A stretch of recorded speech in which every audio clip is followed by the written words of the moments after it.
for coming tonight. My name is Karen Gaudian. I am chair and one of the co-founders of Lyme Connection, and it is my pleasure to welcome you all here tonight. We're very excited about this evening's program. Tonight we have three of the nation's leaders in the field of Lyme and tick-borne diseases. I would like to thank each of them for their donation of time here tonight, as well as the time they have devoted over the years to treating and advocating for patients struggling with these diseases. Where would we be without their staunch support, determination, and compassion? I would also like to thank all our exhibitors and our sponsors, IGeneX, Tick Box Control Systems, and Dr. Roseanne Campana-Hodge, all of whom have been by our side for so many years. Their financial support is what allows us to host this event free of charge. Tonight marks our 13th year at WestCon, bringing together top physicians, researchers, and advocates.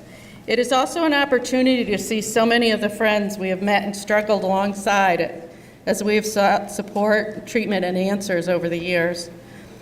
It's hard to believe that 16 years ago, I was sitting in Jennifer Reed's kitchen as we planned our first program. What a journey we were beginning.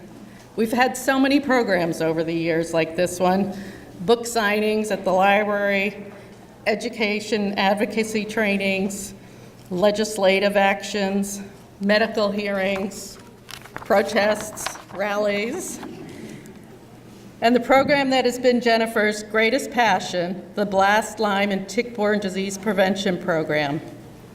Uh-oh. Anyways, it was good. So, how do you help people stay safe from a disease that so many think is no big deal? Hard to get, easy to cure, they all tell us. Jennifer has worked diligently over the past 16 plus years to break through this enigma. Since spearheading the BLAST, Lyme, and Tick-Borne Disease Prevention Program in 2008, Jennifer has been traveling the state and the country trying to bring this important message into the mainstream so no person or family has to struggle like so many of us have. While there is still a long way to go, Jennifer has broken through some pretty impressive doors. The BLAST, Lyme, and Tick-Borne Disease Prevention Program has been endorsed by the CDC. It was adopted by the state of Delaware, not Connecticut, and there are other states looking at it.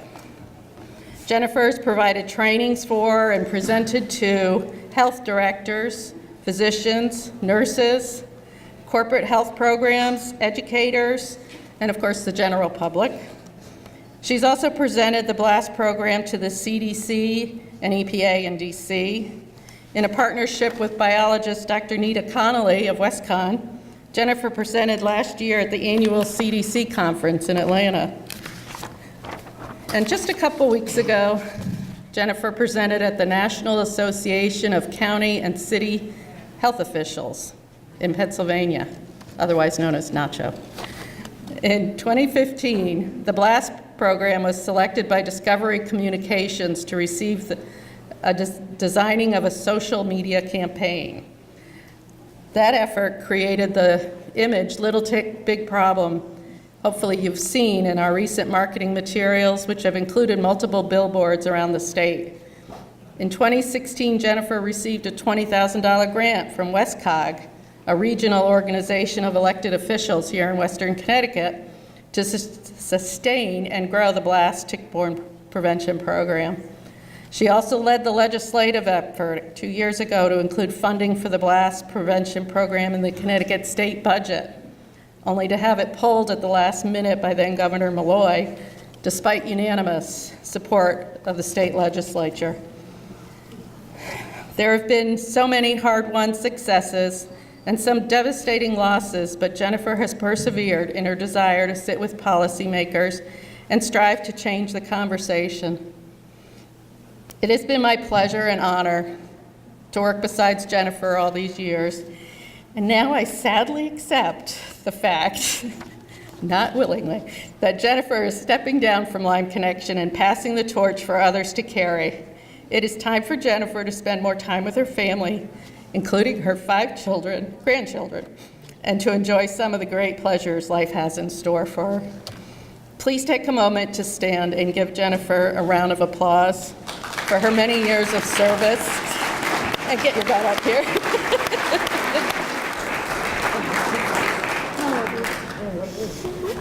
Thank you. A little something special for you. Bikini. No, I didn't think of that. Thank you. Thank you.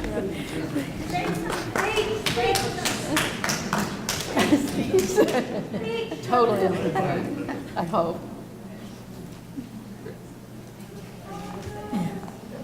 I won't make a speech, but I'll just say thank you to everyone. And who knew a disease, could project you into so many different new avenues to learn and grow, but mostly to meet wonderful people, beginning with Karen and moving on to just so many incredible volunteers and friends that I've made over the years. And I just thank you all for being part of my life. It's just been an honor. Thank you. Thank you. It is now my great honor to introduce tonight's recipient of the Lyme Connection Courage in Patient Care Award. A graduate of New York Medical College, Dr. Ligner has additional training in pathology and critical care medicine. He has published many articles in peer-reviewed journals and has presented at national and international conferences on Lyme and tick-borne diseases. In his first book, In the Crucible of Lyme Disease, Dr. Ligner presents a historical look at tick-borne disease and the political challenges practitioners have faced for over 40 years. A board-certified internist in private practice since 1988, Dr. Ligner is focused on the serious morbidity and occasional mortality that can arise for persons seriously ill with chronic and neurologic disease. I first met Dr. Ligner many years ago during a conference at the University of New Haven, and I was impressed that a man with such obvious intelligence had a depth of compassion limited to so few. As I continued to see him at conferences, and then at a rally in Hartford, and at hearings led by the Connecticut Department of Public Health against Dr. Charles Ray Jones, I am amazed at Dr. Ligner's devotion to his patients and his desire to not only treat and resolve these infections, but to put himself out there against a toxic health system that has been directed by insurance companies and corporate greed rather than by patient care. Dr. Ligner is one of a very elite group of extremely gifted and compassionate physicians who have helped tens of thousands of people regain their health. He has never stopped looking for answers and justice for these very complex and fragile patients. He continues to inspire and offer hope to those struggling with tick-borne diseases worldwide. And I'm very pleased to introduce this year's winner of the Courage in Patient Care Award, Dr. Kenneth Ligner.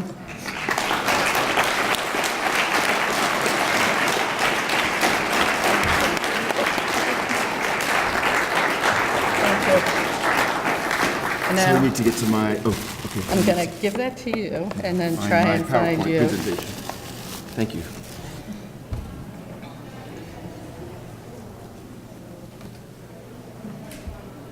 Scary. Ignoring apples.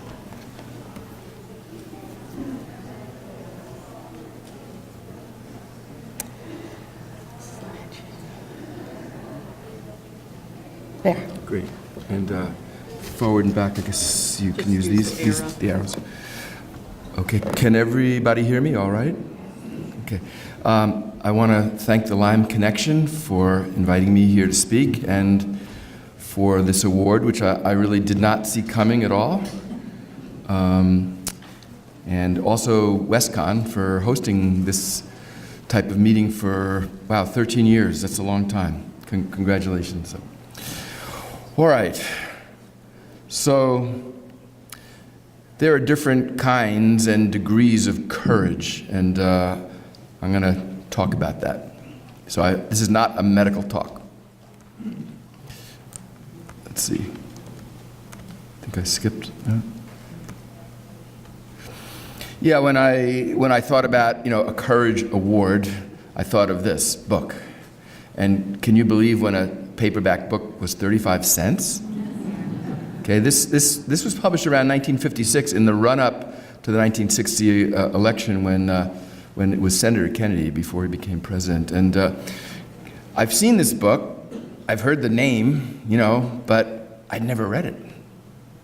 But I went out and off of Amazon, got a used copy, although this one is at 50 cents. So this was this was in 63, actually, I guess after he was assassinated. But anyway, I would recommend this as reading to people. He focuses on political courage, a lot of profiles of people that you've probably never heard of, but who exhibited really remarkable courage, all sides of the political fence. Quite interesting. And also, I did a little research. There was some ghostwriting involved. He didn't write this completely himself. He had the assistance of Theodore Sorensen. But it's very scholarly, really shows a depth of understanding of history, and also moral issues. So, when I got into this field, I didn't know anything about Lyme at all, to tell you the truth. I mean, I just happened to plunk my practice down in Armonk. At the time, there was a burgeoning epidemic, and all I knew about Lyme disease at that point was just the name. I didn't know anything about it. But very early on into my involvement in Lyme, one of my mentors, a person who I had tremendous regard for and who I knew really had my interests at heart, my best interests at heart, told me to think seriously about getting out of the field. Because he said at the time, by the time the insurance company's done with you, And I also, skipping down to the bottom, I remember having a conversation with Pat Smith when I'd been through the ringer a few times with the New York State OPMC, Office of Professional Medical Conduct. And Pat's comment to me, not just about me, but the many other physicians who've been through this process, is by the time these medical boards are done with you, I remember your quote, Pat, they take the stuffing out of you, right? Does that sound like Pat Smith? That was you. Yeah, and that's really, really true. I realized that my license and my livelihood was on the line. And I knew, it became very apparent to me that if you're going to be in this field, it's dangerous for the physician. Really, really dangerous. And because of that, I comported myself in a way to protect myself as best I could, meaning every new patient interview was recorded and transcribed, so we had a good record. And anytime there was some novel treatment or novel idea, I would back it up with references from the literature that was incorporated into the chart. And you know why that was necessary? Joe Burrascano, another pioneer in Lyme, who was involved in Lyme a number of years before I got involved, he went through the ringer with the New York State Office of Professional Medical Conduct.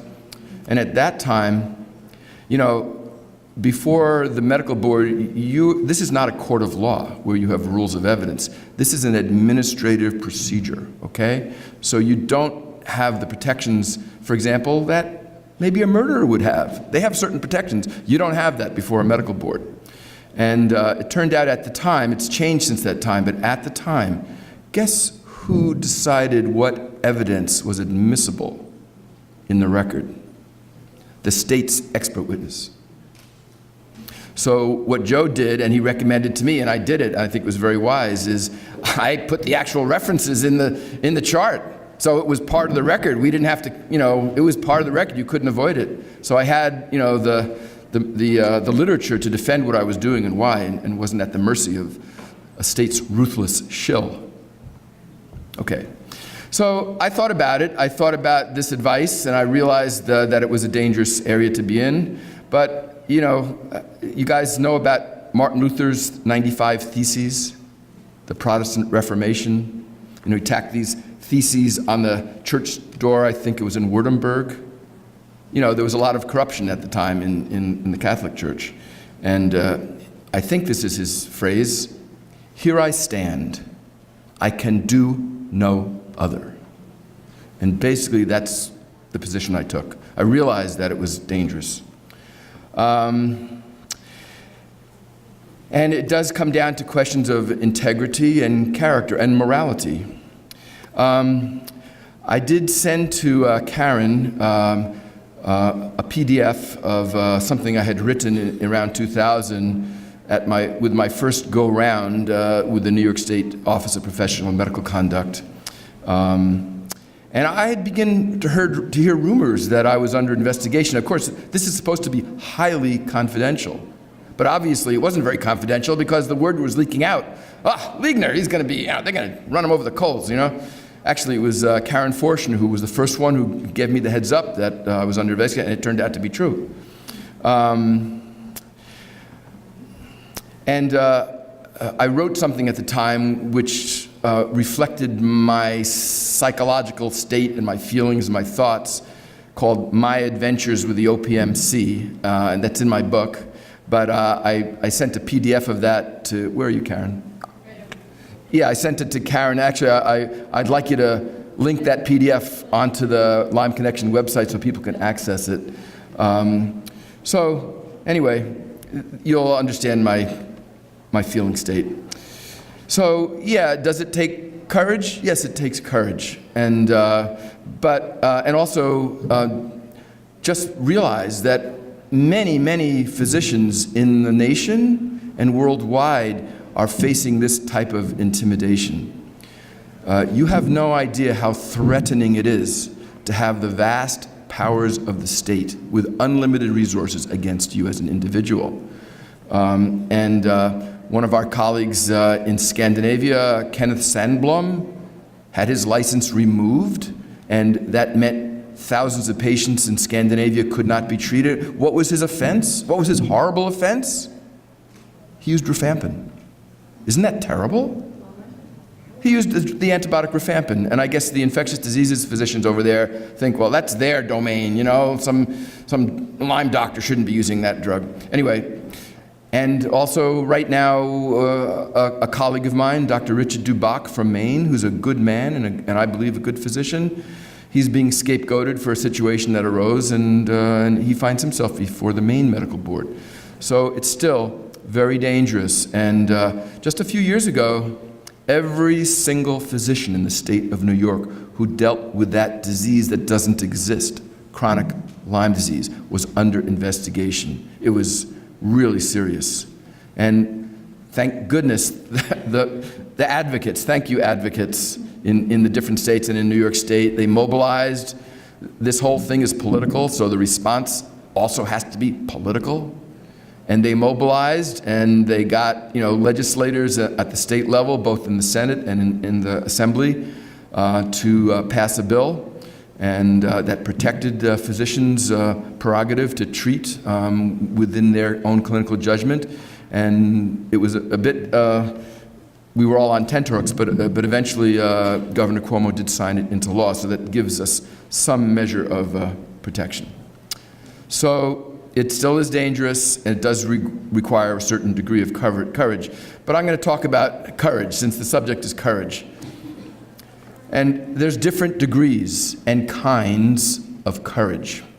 So, okay, maybe I have some courage. You see this little old lady there in the middle there? Her name is Marion Pritchard.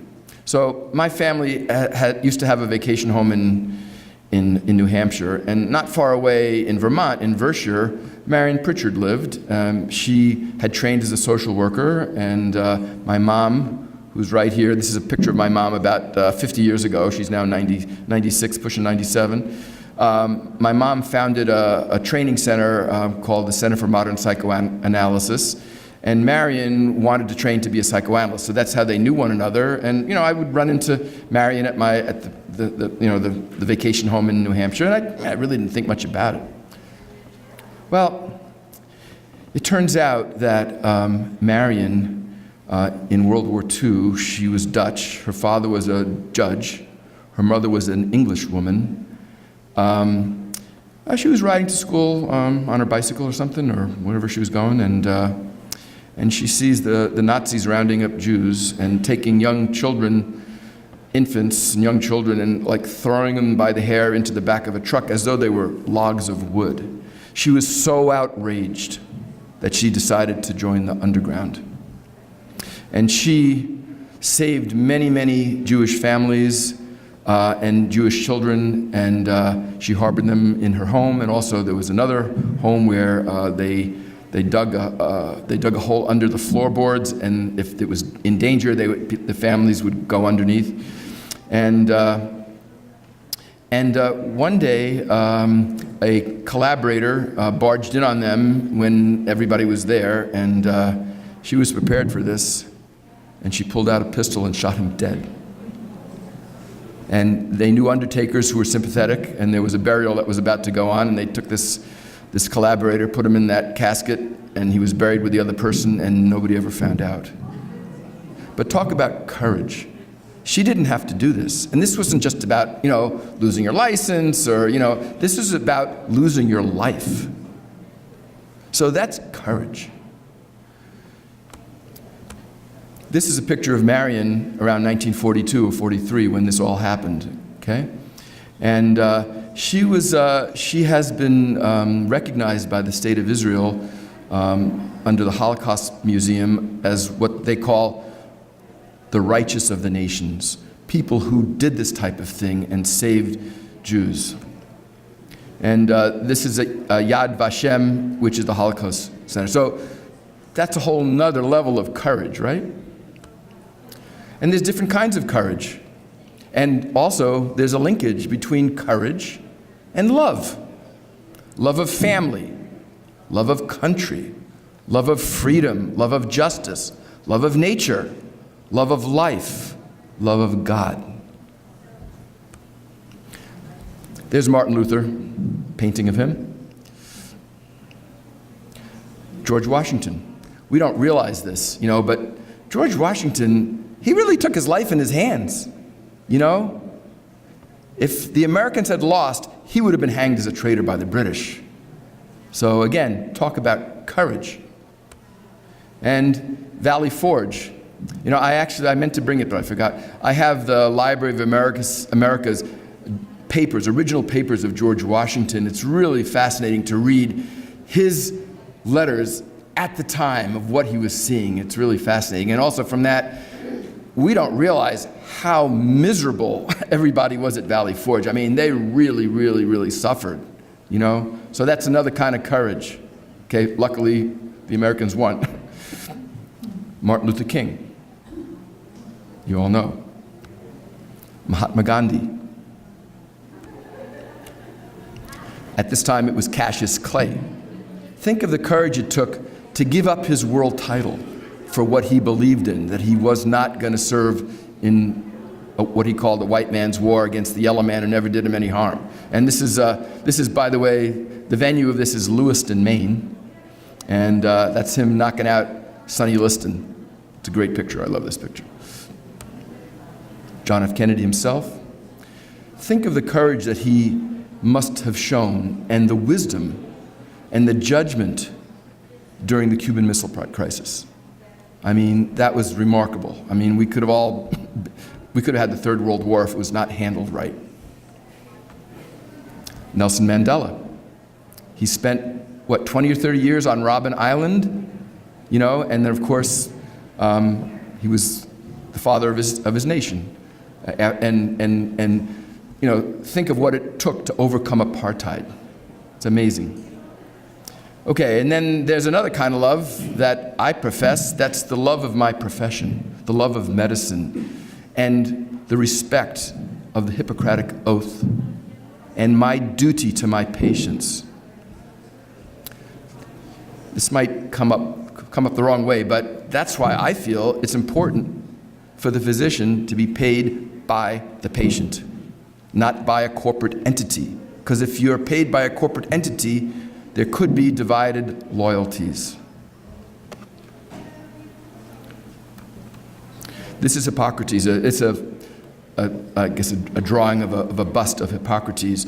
Now, I swore to the Hippocratic Oath, and I took it seriously, and I still do. Do you know that the Hippocratic Oath is not really taken that seriously anymore? It's considered a quaint anachronism. Now there is what they call a corporate medical ethic, and I'm very, very serious about that. Your loyalty is to the corporation. Your loyalty is to the greater good. Your loyalty is to the wise use of scarce resources, not to the patient, often. So there's a big problem with that. Love of a parent for a child.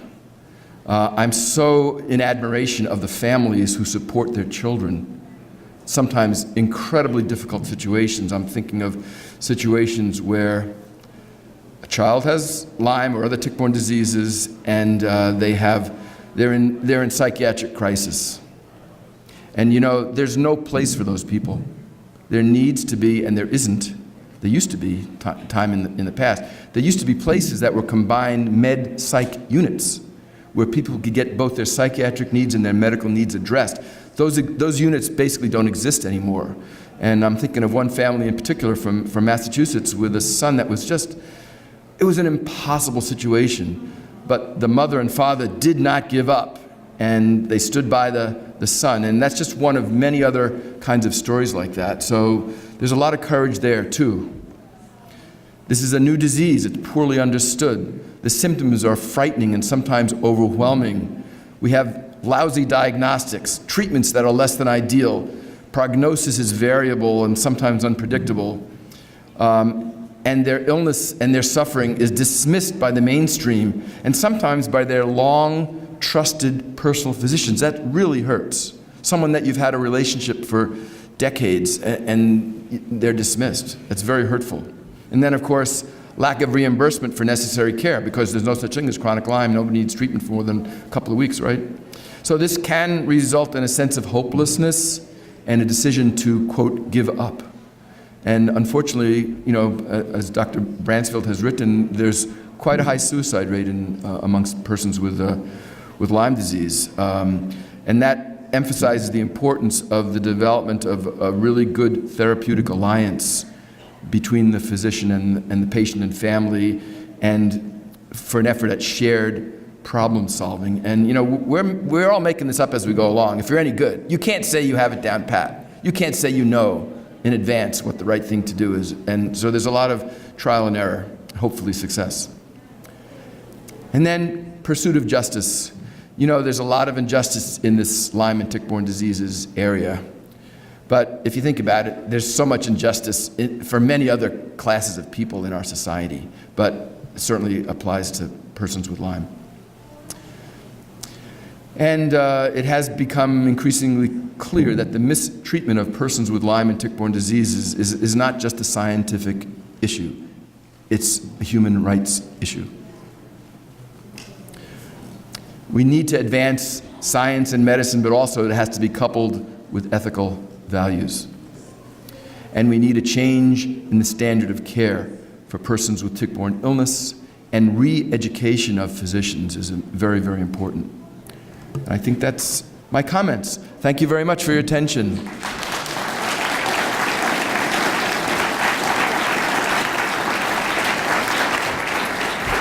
President of the National All-Volunteer Nonprofit Lyme Disease Association for 22 years.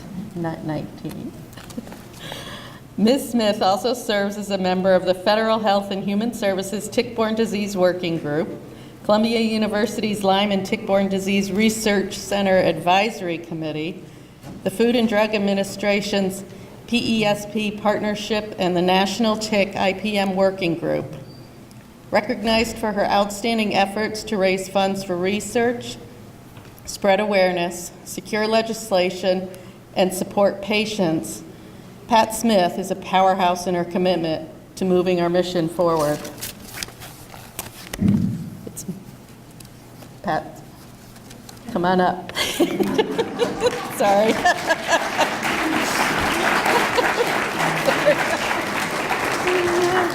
Brain's not firing anymore.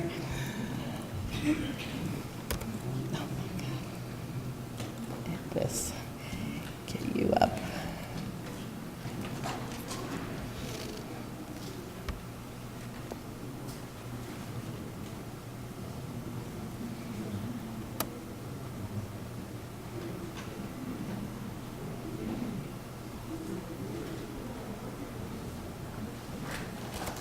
Open.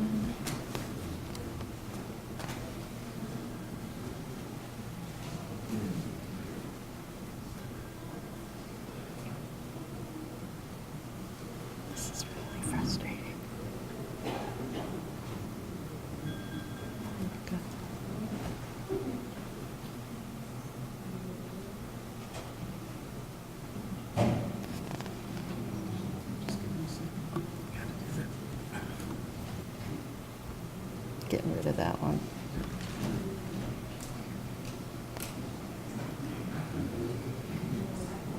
Why is this not opening?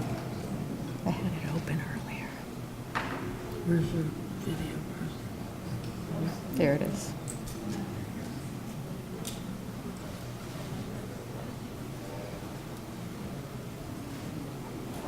Is it slideshow? Yeah, but it's not up yet. Oh, it's not up. Let's try this one. No, that one didn't work. I have it on USB. It's here. I have it right here. Oh, okay. This is not. Oh. Do it once more. Just close PowerPoint track once more. Yeah, it won't close. It's doing that thing again. Oh, it did close. About this. Open. That's it. Can you guys close for 60 seconds? Sure. 3, 2.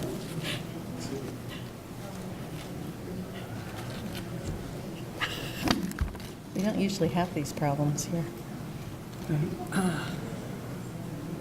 Ta-da!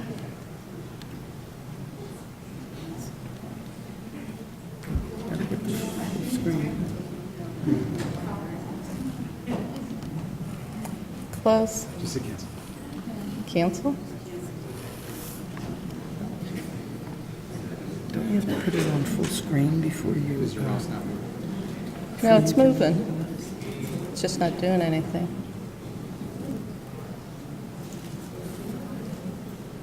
Yeah, because the screen, you sure you don't have to put it on full screen? Stuck again. It's showing two different things. Oh, that I didn't see.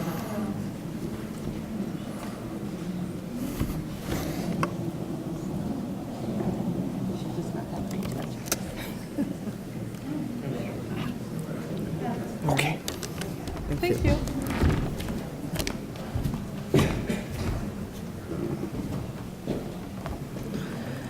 Thank you, Karen. I normally don't say this, but I never believed in the forces of evil, but I have to tell you, after 35 years with Lyme disease, I do believe it. We're surrounded by them, folks. They don't want our information out there. Anyway, a little bit about the National Nonprofit Lyme Disease Association. We do research, education, prevention, and patient support, and 97% of our funds go directly to our programs. We've awarded over time 115 research grants, and that's resulted in 50 peer-reviewed journal publications to date. We helped to endow the Columbia Lyme and Tick-borne Disease Research Center with then Time for Lyme, now GLA. We award educational grants for groups across the country so that they can put on programs. We have a Lyme Aid for Kids Fund with author Amy Tan, who initiated the fund, and we provide monies for children whose families are financially strapped and they need to get diagnosed or treated. We're part of the combined federal campaign, and I've twice testified before the U.S. House of Representatives, 2 different committees. And last week, actually, I was contacted by the Senate Aging Committee, and I spent an hour on the phone briefing them. This week, I'm traveling to Washington to Congressman Chris Smith is having a briefing for congressional members of the House and their staff, and I'll be going down there to do that briefing. Also, I want to say, if anyone's interested, on May the 29th in Wall Township, New Jersey, which is where I'm from, Congressman Smith is having a program on Lyme disease, and Dr. Horowitz is coming in. Ben Beard from the CDC and myself will be speaking, and it's on our website if anyone's interested. And basically, those are just medical journal articles. We have various funding projects and various stages that we're doing with Columbia, University of Washington, Northeast Wildlife DNA Laboratory in Pennsylvania, Rutgers, Shenandoah University, and other ones with Columbia. On September 21st and 22nd, we are hosting our 20th Annual Continuing Medical Education Conference.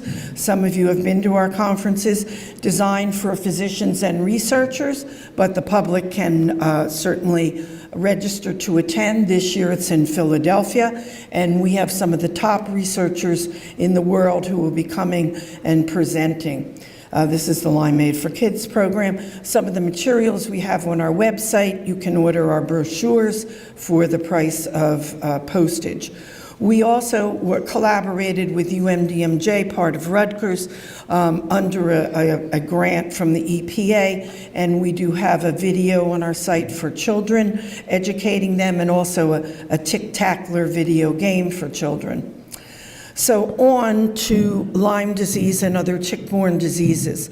Lyme disease is now found in over 80 countries across the world. And people often say, well, how did it get here and how long has it been in existence? Well, this guy's the Iceman Otzi, and basically he was dug up around 5,300 years ago. He was found on the border between Austria and Italy, and the bottom line is when they did an autopsy, they found in him the footprint, as they call it, the genetic footprint of the bacteria known as Borrelia burgdorferi in his DNA. So we know that it's been around at least that long. So my thoughts always run to, and have run to, well, can we escape ticks? And a number of years ago, I started doing some research when Richard Horowitz said, oh, well, there's no ticks in Antarctica. And I said, Richard, I'm really sorry, but actually the islands surrounding Antarctica do have ticks. There's seabirds that carry these ticks, and guess what happens? These ticks basically have, through DNA analysis in the ticks, they found that penguins have antibodies to Borrelia burgdorferi because these ticks contain Borrelia burgdorferi, and this is right above the island of, right above the continent of Antarctica. So that led me to getting a picture of a penguin rookery on Macquarie Island down there, and I asked the person online if I could use it, and she said, well, why would you use that as a Lyme talk? And I said, well, basically because your penguins apparently have antibodies to Lyme. And she said, well, I'm a public health nurse in Australia. I don't have to worry, we don't have Lyme here. Well, since I was totally across the world, I was sort of chuckling, and I wrote her back. I said, well, I'm really sorry, but in actuality, you do have Lyme there, and that's part of the problem. No one wants to accept Lyme. And so about 3 months later, she wrote to me and she said, I was walking down the street in my town in Australia, and guess what I saw? A sign in a window for a Lyme support meeting. Yet the Australian government is still denying Lyme, the last I looked, in Australia. Anyway, this is an interesting Sorry, we're problem. going to fix this. Oh, okay. What you're seeing, we're not seeing. Ah, So we're going to fix it. you're not seeing any of my pictures. No. Oh, well. Well, you didn't miss anything too Iceman much, gave you- but I'm glad we're back with the snake anyway. So normally snakes are not my favorite thing. My brother raised a couple, and he used to make me put them around my neck and give my mother a heart attack. But this one, I felt actually sorry for, folks, because this one had so many ticks in Australia on it that it jumped in a woman's swimming pool to try to drown the ticks. They picked 511 ticks off of that snake, and they indicated that that wasn't all of them. There were still many more underneath the scales. And I bring it to your attention because a lot of people do not know that snakes and lizards and things like that can get ticks on them, and they can. So this is the current distribution of the Ixodes rincinus tick, which is one of the ticks in Europe that carries and transmits Lyme disease. And the red and the yellow areas you can see in Europe, that's where the ticks are endemic. So it's pretty much covers the whole place. All right, these are maps that we have on our website, and basically anyone can use these. And what these show, this is 1990 to 2017, how much Lyme disease is there. And you can go on, whoops, I guess I didn't put it in there, but online you can go on and click, for example, on Connecticut, and you can see all of the case numbers from 1990 to the 2017, which is the latest year in your state. This is a graph showing you the top states in the country. Pennsylvania, New York, and New Jersey are the top 3 in the country, and Connecticut is number 6. Now, you might wonder about some of these numbers. We all wonder about them, and particularly the New York number, for example, because New York actually averages some of their tick numbers.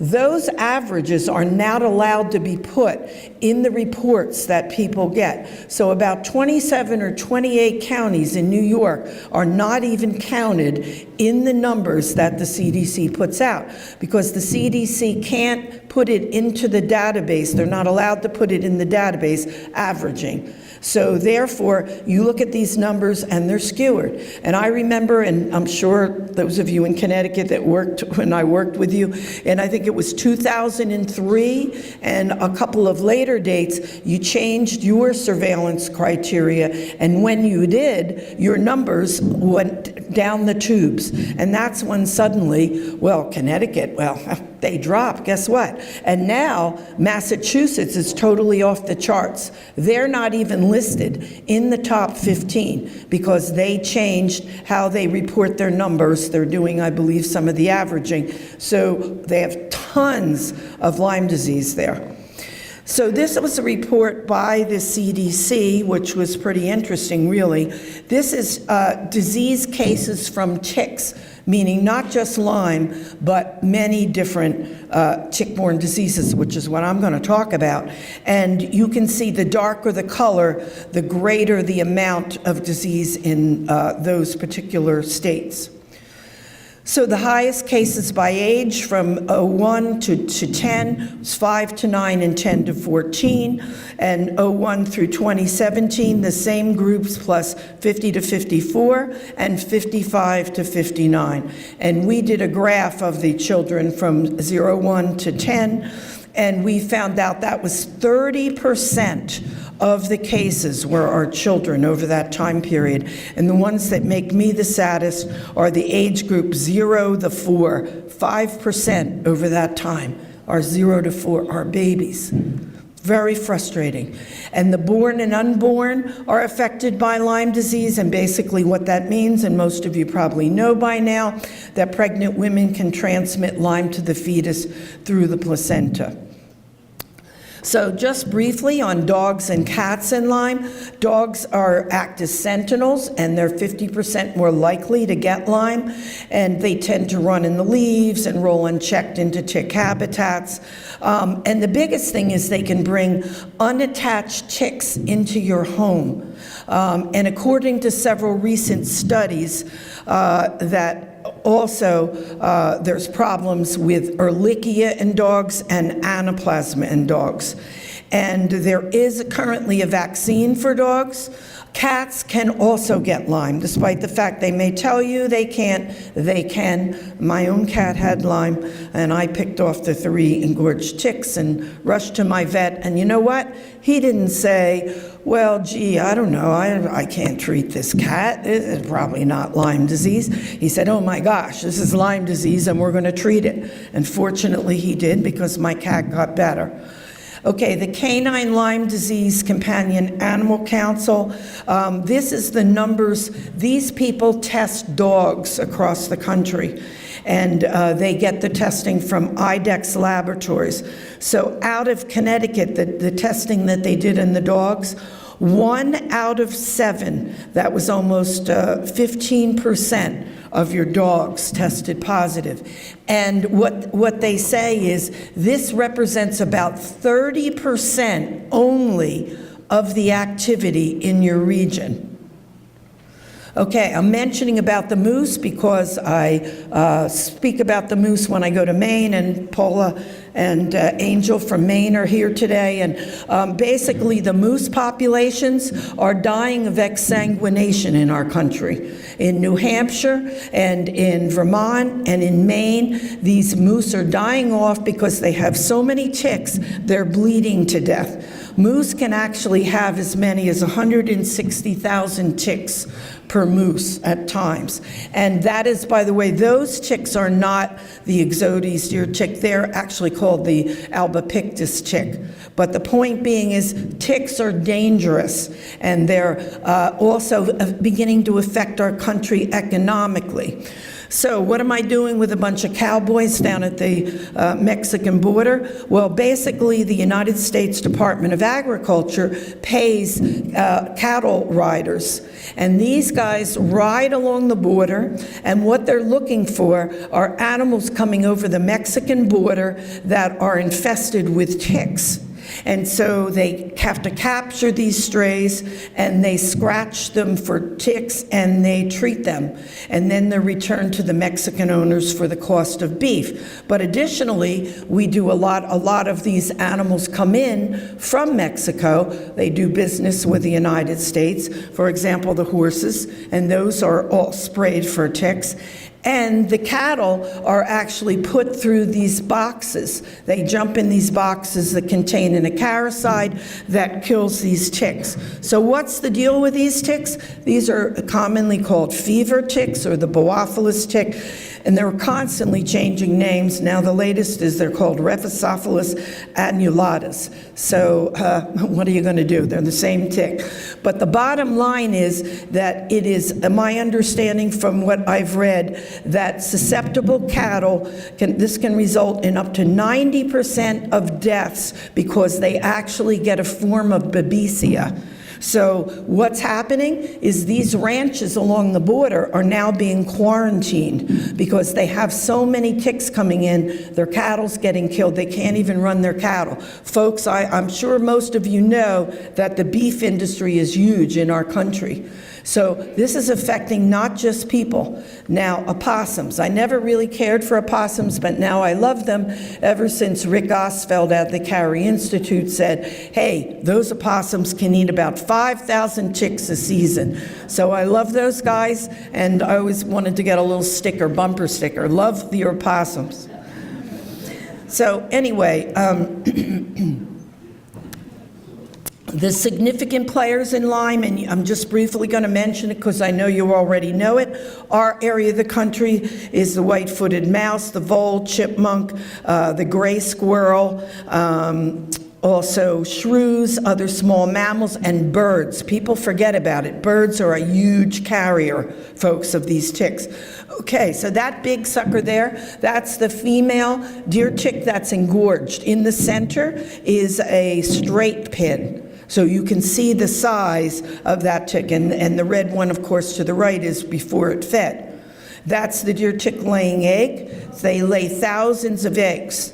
That is all the stages of the deer tick. Now, the tiny little white one right in the center that you see, that is the larva. When it hatches out, generally they are not infected with Lyme disease. However, they can be infected with other organisms when they're born. So you can never say, well, I got bitten by a larva, it doesn't make any difference. My doctor said, well, I'm sorry, folks, if your doctor says that, they better go start looking it up.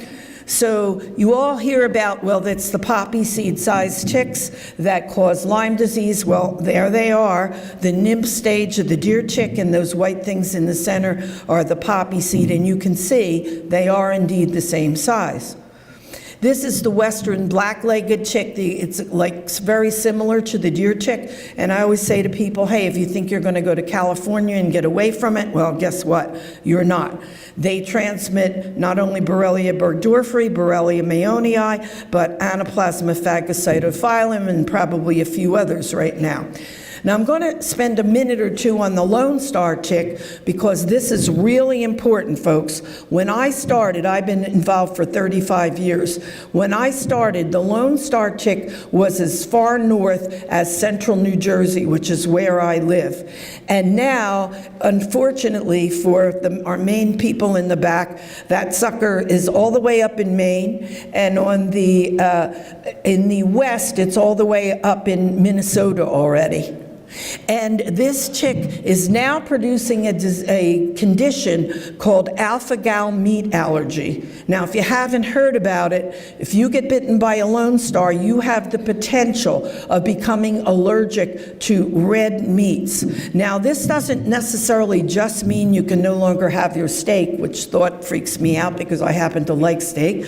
If you ever have one for lobster, I'll really be in trouble. But anyway, but it also means that some people are so bad that they can't even be in the kitchen when certain things are being done and certain products that have mammalian products in them. And when I was on the working group this last year down in Washington, we had a number of alpha-gal people who stood up and talked about how serious their problem was.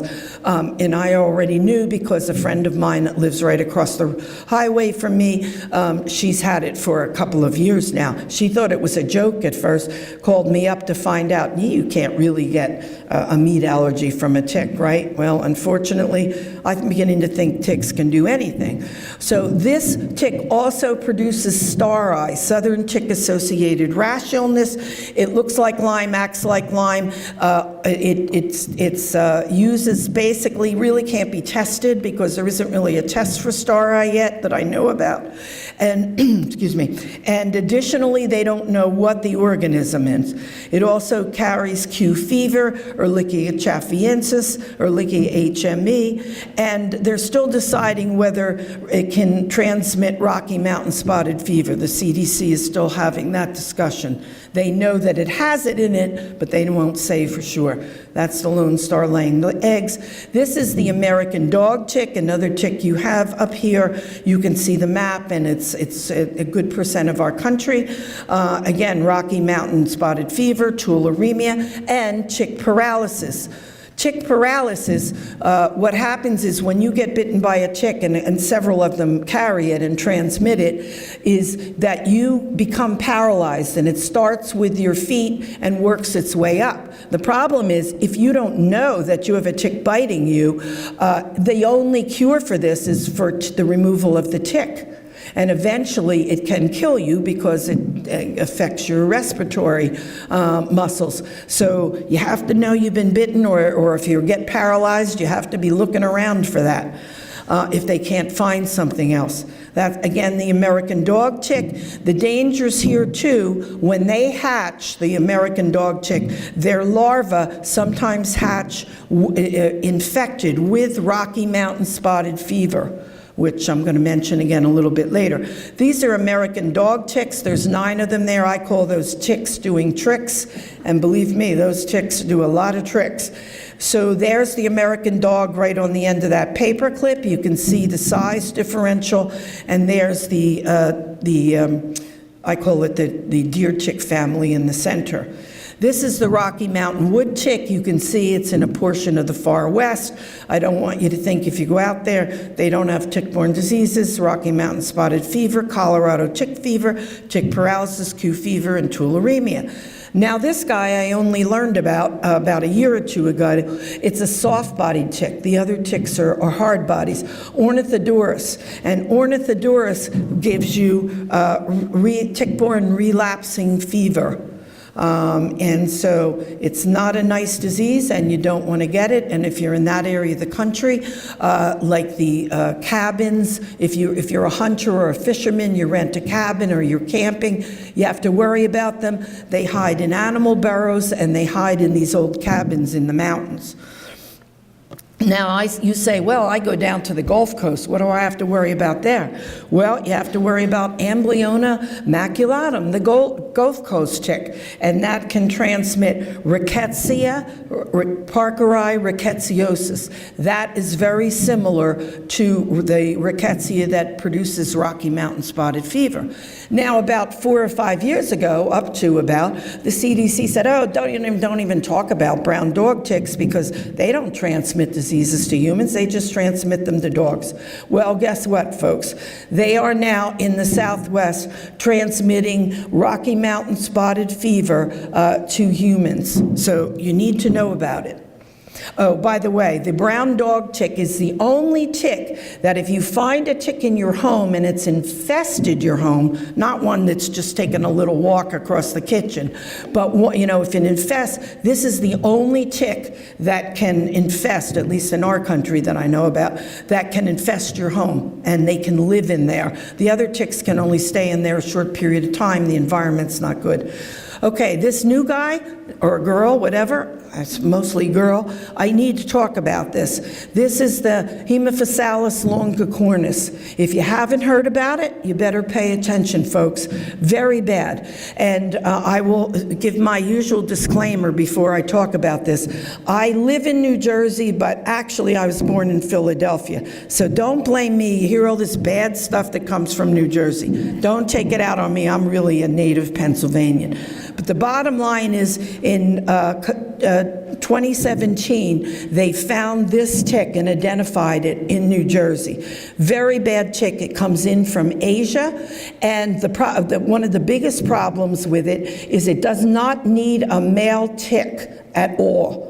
The female lays the eggs, and the eggs hatch, and there are thousands. And some of the latest studies that just came out of Columbia are showing various places in New York, particularly Staten Island, that they're just finding so many of these ticks that they can't believe it. Now, these ticks in other countries are known to carry some deadly diseases. Here, the government's saying so far they haven't found it. The tick has now been found in 10 states. However, there was just a study out of China, and this tick has now been found to carry Borrelia miyamotoi, and also Borrelia burgdorferi, which is the one that the one that causes Lyme disease. So that is the longicornis tick, the fed ones on the left-hand side. And there you see the deer tick on top row and the longicornis after they're fed on the bottom row. So how do ticks get on us? Well, the usual way most ticks get on us is they climb up a grass or something and brush by you, and then they latch onto you. And so the Lone Star tick, which is the one I mentioned that we really have to watch also, is very fast. That will actually motor on after you. They don't climb up on things. They don't wait around for their dinner. They're very fast and nasty, and again, they're carrying Rocky Mountain spotted fever and star eye and now alpha-gal allergy, so you really have to be careful. And you probably, well, I'm not going to get into that, so skip that. Tick attachment. So you hear about 24, 48, 72 hours. So what's the real scoop? Well, the real scoop is the reason that originally it was said all these different time frames is because the bacteria generally was thought to be in the midgut of the tick. The midgut's kind of, I guess, like your stomach, if you want to call it that. And so it took, the researchers said it took all that time period to migrate up to the salivary glands. Well, now, and actually it's been known for decades, but really hasn't been put out, that certain ticks can already be infected in the salivary glands because maybe they had started a feeding somewhere and they fell off, or the animal died and they got off and they hadn't finished feeding. So that tick can already have it in its salivary glands, and what does that mean to you? That means that you could get infected long before that rate. So how does it feed? So it secretes something to numb you, it cuts you open, and it sticks a barbed straw-like hypostome in you. That's that thing in the middle that looks like fishing hook backs on it.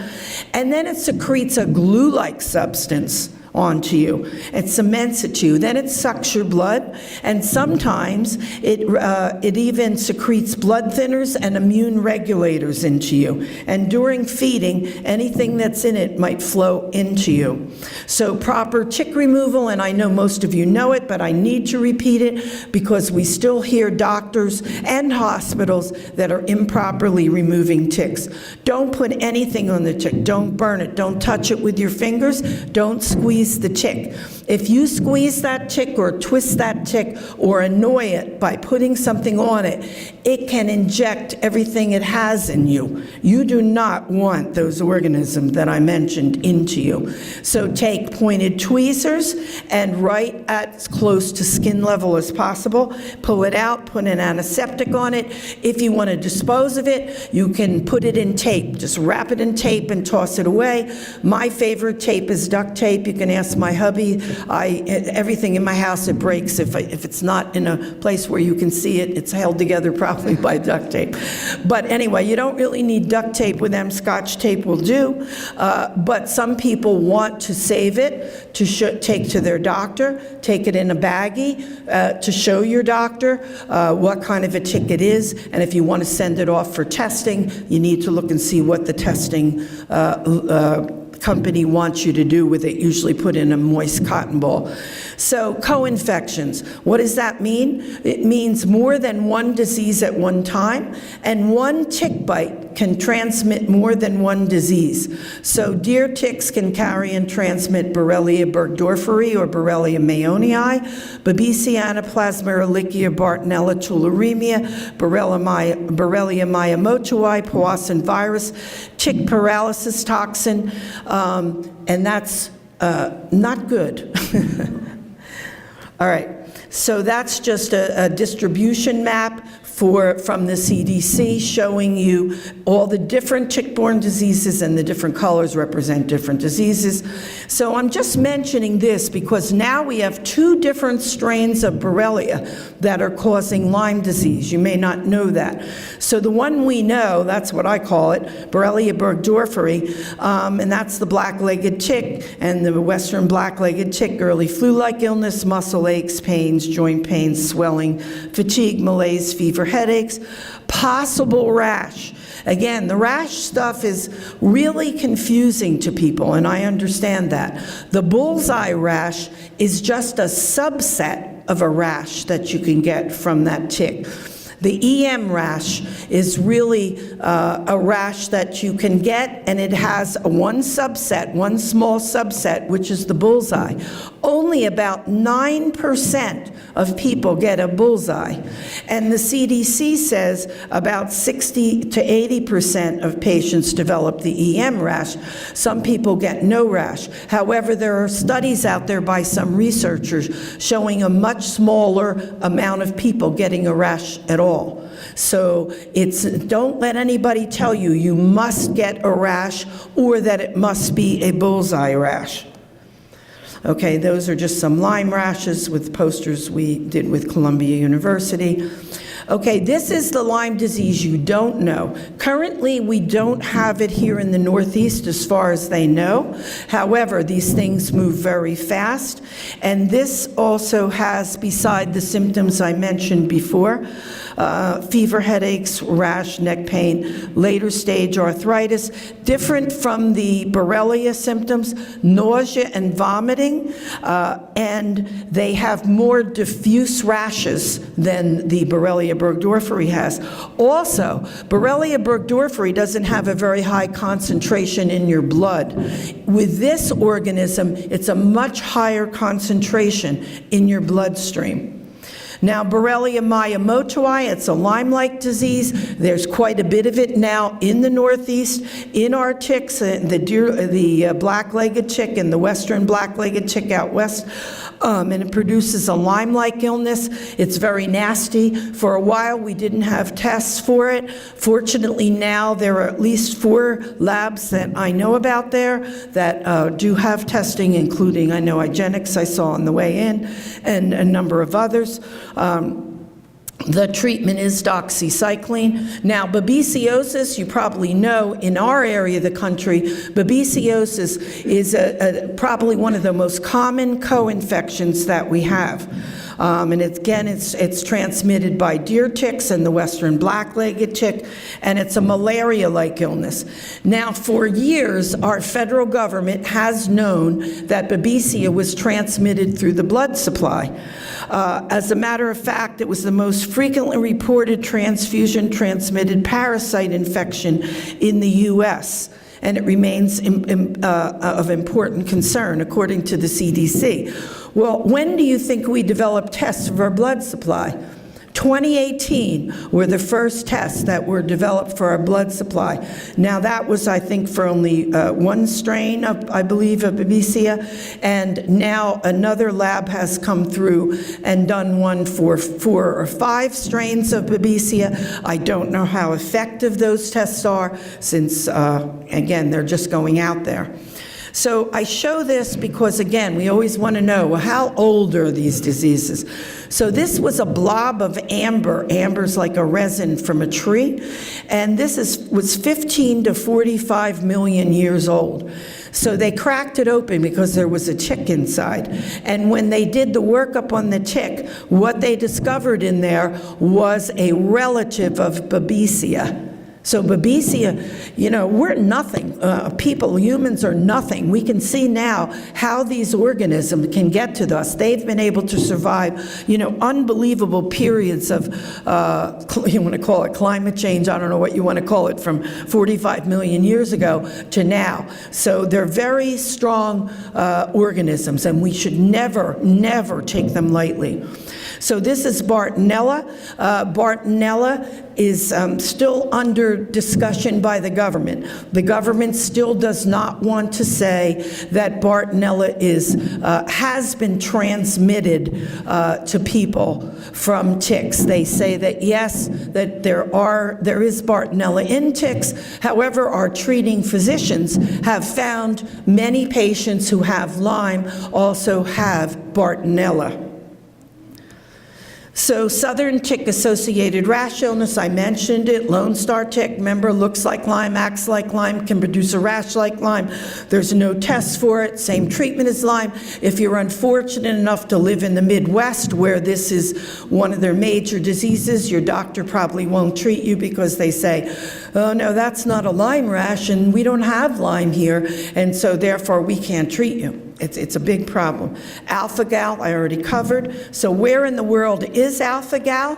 If you think it's only here, there's a map. This is one of what we call, I guess, citizen science, where people are putting in their where they are in this map. And there's major research being done at the University of Virginia on that condition. Q fever is another tick-borne disease transmitted by Lone Star Rocky Mountain wood ticks. It can also be caused by dust, cattle dust, and where people have goats and things like that. Okay, this is again rickettsia. Remember, rickettsia is one of the organisms that causes, one species that causes Rocky Mountain spotted fever. Also, there's these other rickettsial diseases, and the CDC now reports all those diseases together in one fell swoop. They say, here's the amount of spotted fever, rickettsiosis. They mean Rocky Mountain, Rickettsia parkeri, Rickettsia philippi, or 364D, or Anaplasma or Ehrlichia. There's a spotted fever. Very serious disease. If not treated, 5 to 10% or higher fatality rate. This is the Rickettsia parkeri. Again, this is down the Gulf Coast. So I just want you to remember, because a lot of people vacation down there. This is relatively new discovery, and they're still arguing whether to call it 364D or Rickettsia philippi, and it depends on if you talk to the CDC or the California Health Department. So anaplasmosis, this is a disease that is becoming a lot more prevalent in our area of the country. It is a very serious disease. It comes from the same tick, and you need to be really careful and make sure you get treated for that. So ehrlichiosis, same thing, very similar to the anaplasmosis. Tularemia, this is another one that's not that common in our area in particular. However, you can get it from various things, including it's a bioterrorism agent. Powassan virus, you need to know about Powassan virus, folks, because Powassan virus has a high fatality rate. It has no test and no cure, and yes, there are cases in the Northeast, people have died from it, and it can be transmitted in as little as 15 minutes. And there's some of the states that have Powassan virus. I think there's only been maybe 120 cases to date, but it's moving and it's coming up in numbers. Heartland virus was discovered in Missouri, and I think they only have maybe 40 cases as of 2018. Bourbon virus, another virus that's coming in the Midwest, and they've had about a half a dozen cases of that. Colorado tick fever, I mentioned that, tick-borne disease, tick paralysis. So what about the Lyme disease vaccine? Okay, currently there is a vaccine that has been fast-tracked by the FDA. But here's the situation. The history on the vaccine is back in late 90s and early 2000s, they had a vaccine on the market, Lyme-literate, and what happened was when people took it, that a certain percent of the population were developing an incurable autoimmune arthritis, and some people were also demyelinating from it. And that's because about 30% of the population has a sensitivity to the base of the OspA used in that vaccine. So the new vaccine that they have is now has 6 OspAs in it. And they claim that they have removed the portion that did the damage. On one hand, they say that, but on the other hand, they say, but there was really no damage ever done. It's very problematic, folks. A lot of us that have been around are very concerned about it. Everyone knows about the misuse of the CDC criteria, not supposed to be used for diagnosis. I'm not going to get into all that. I just quickly want to, before I end, mention about what's happening at the federal level. Okay, so we did have the first HHS vector-borne disease working group in Washington. I did sit on. I was one of the 7 public members. There were 7 federal and 7 public, and we did produce a report, and it was submitted to Congress in October. We had recommendations in there. You can find all that online, or you can find it on the LDA website.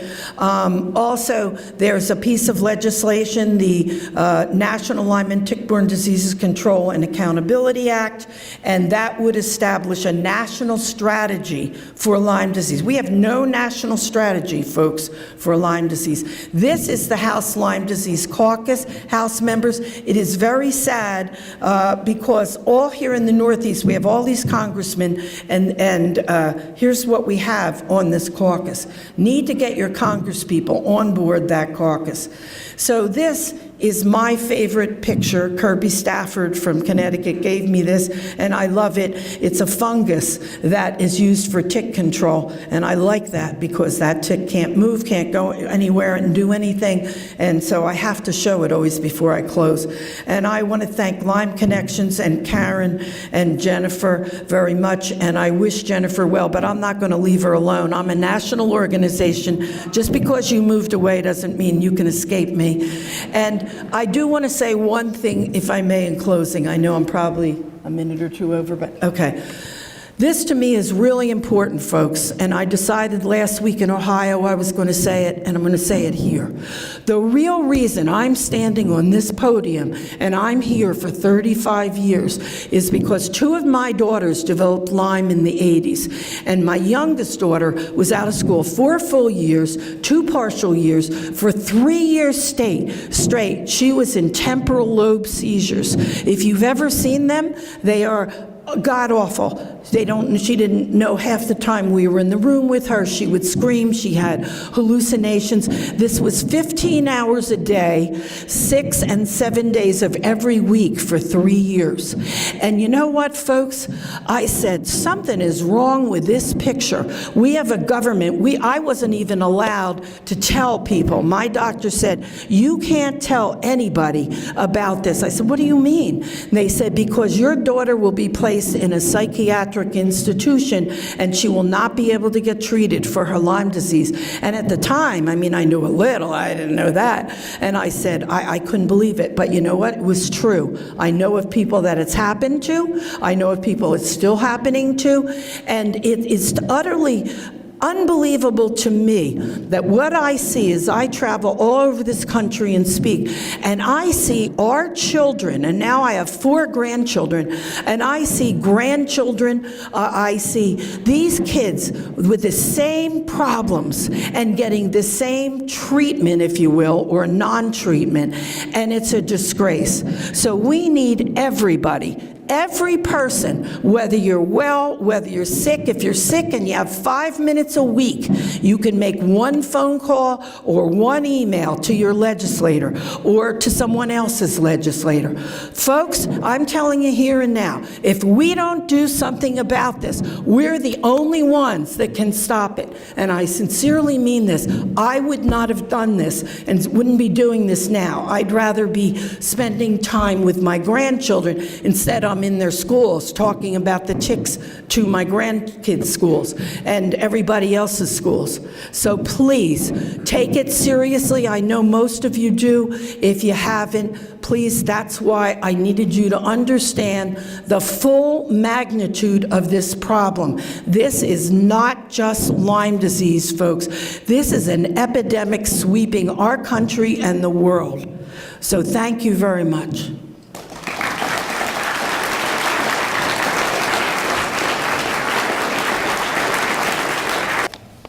Dr. Robert Bransfield, a clinical associate professor at Robert Wood Johnson Medical School, past president of the International Lyme and Associated Diseases Society, and past president of the New Jersey Psychiatric Association.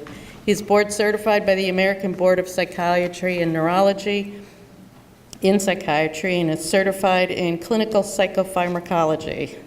He's a distinguished life fellow of the American Psychiatric Association. Nationally recognized for his work, Dr. Bransfield has spent his career looking at neurological implications that infections have on the brain. We're very fortunate to have you here tonight. Thank you. Thank you.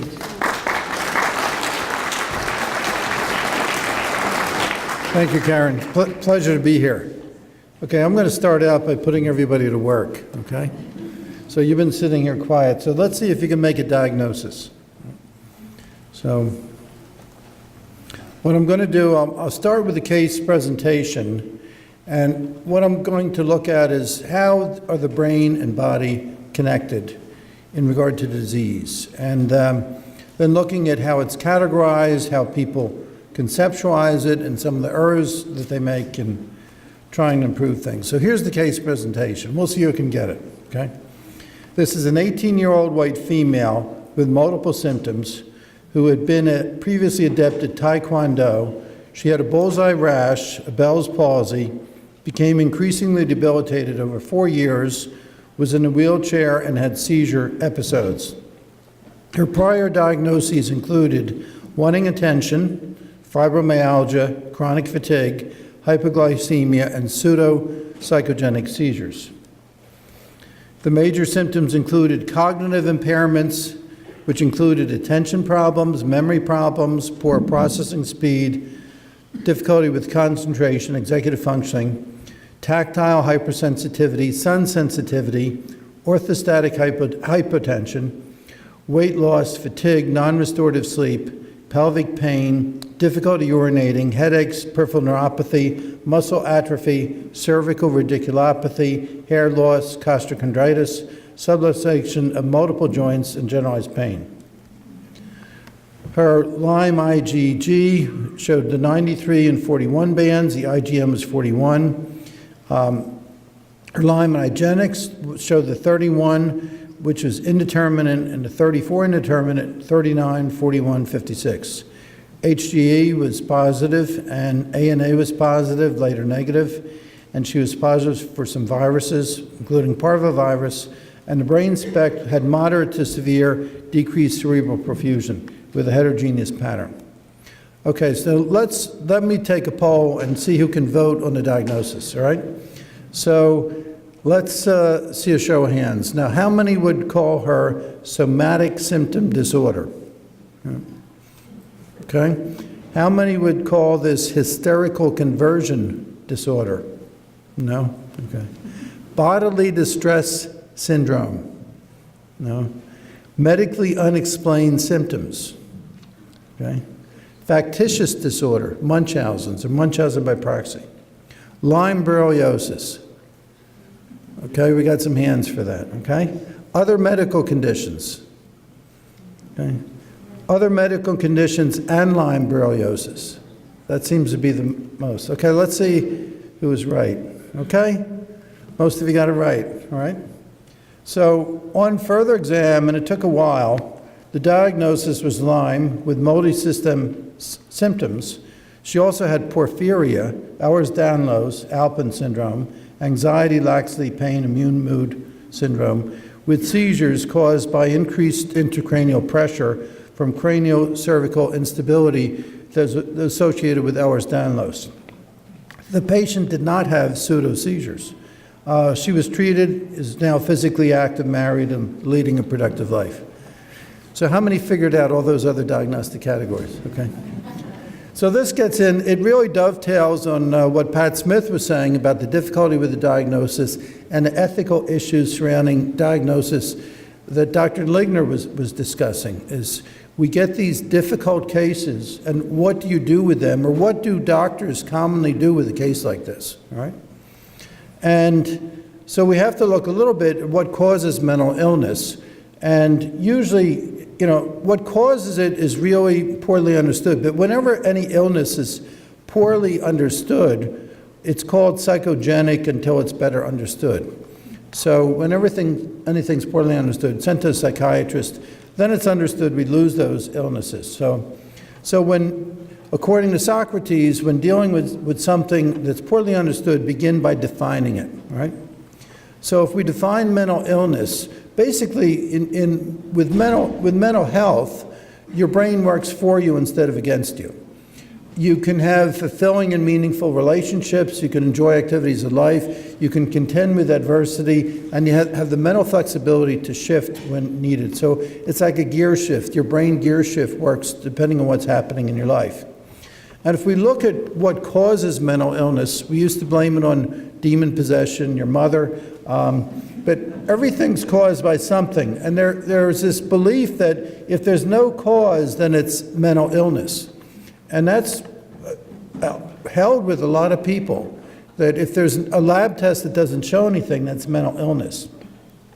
In reality, it's a complicated formula, an interaction of contributors, susceptibilities, a process, and we can categorize mental illnesses, but it's hard to say exactly what causes it. But it's never a diagnosis by default. Too many people give it a diagnosis by default, which is quite wrong.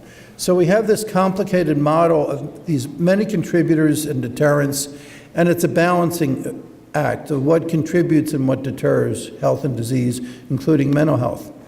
And then we have to look at time, so it's time and space like Einstein, where you have these triggers, you have to look at evolutionary concepts that contribute to disease, and infections are one of those triggers, and then there's immune reactions causing some pathophysiological process, dysfunction, symptoms, syndromes, ineffective treatment causes disease progression, and then you get illness.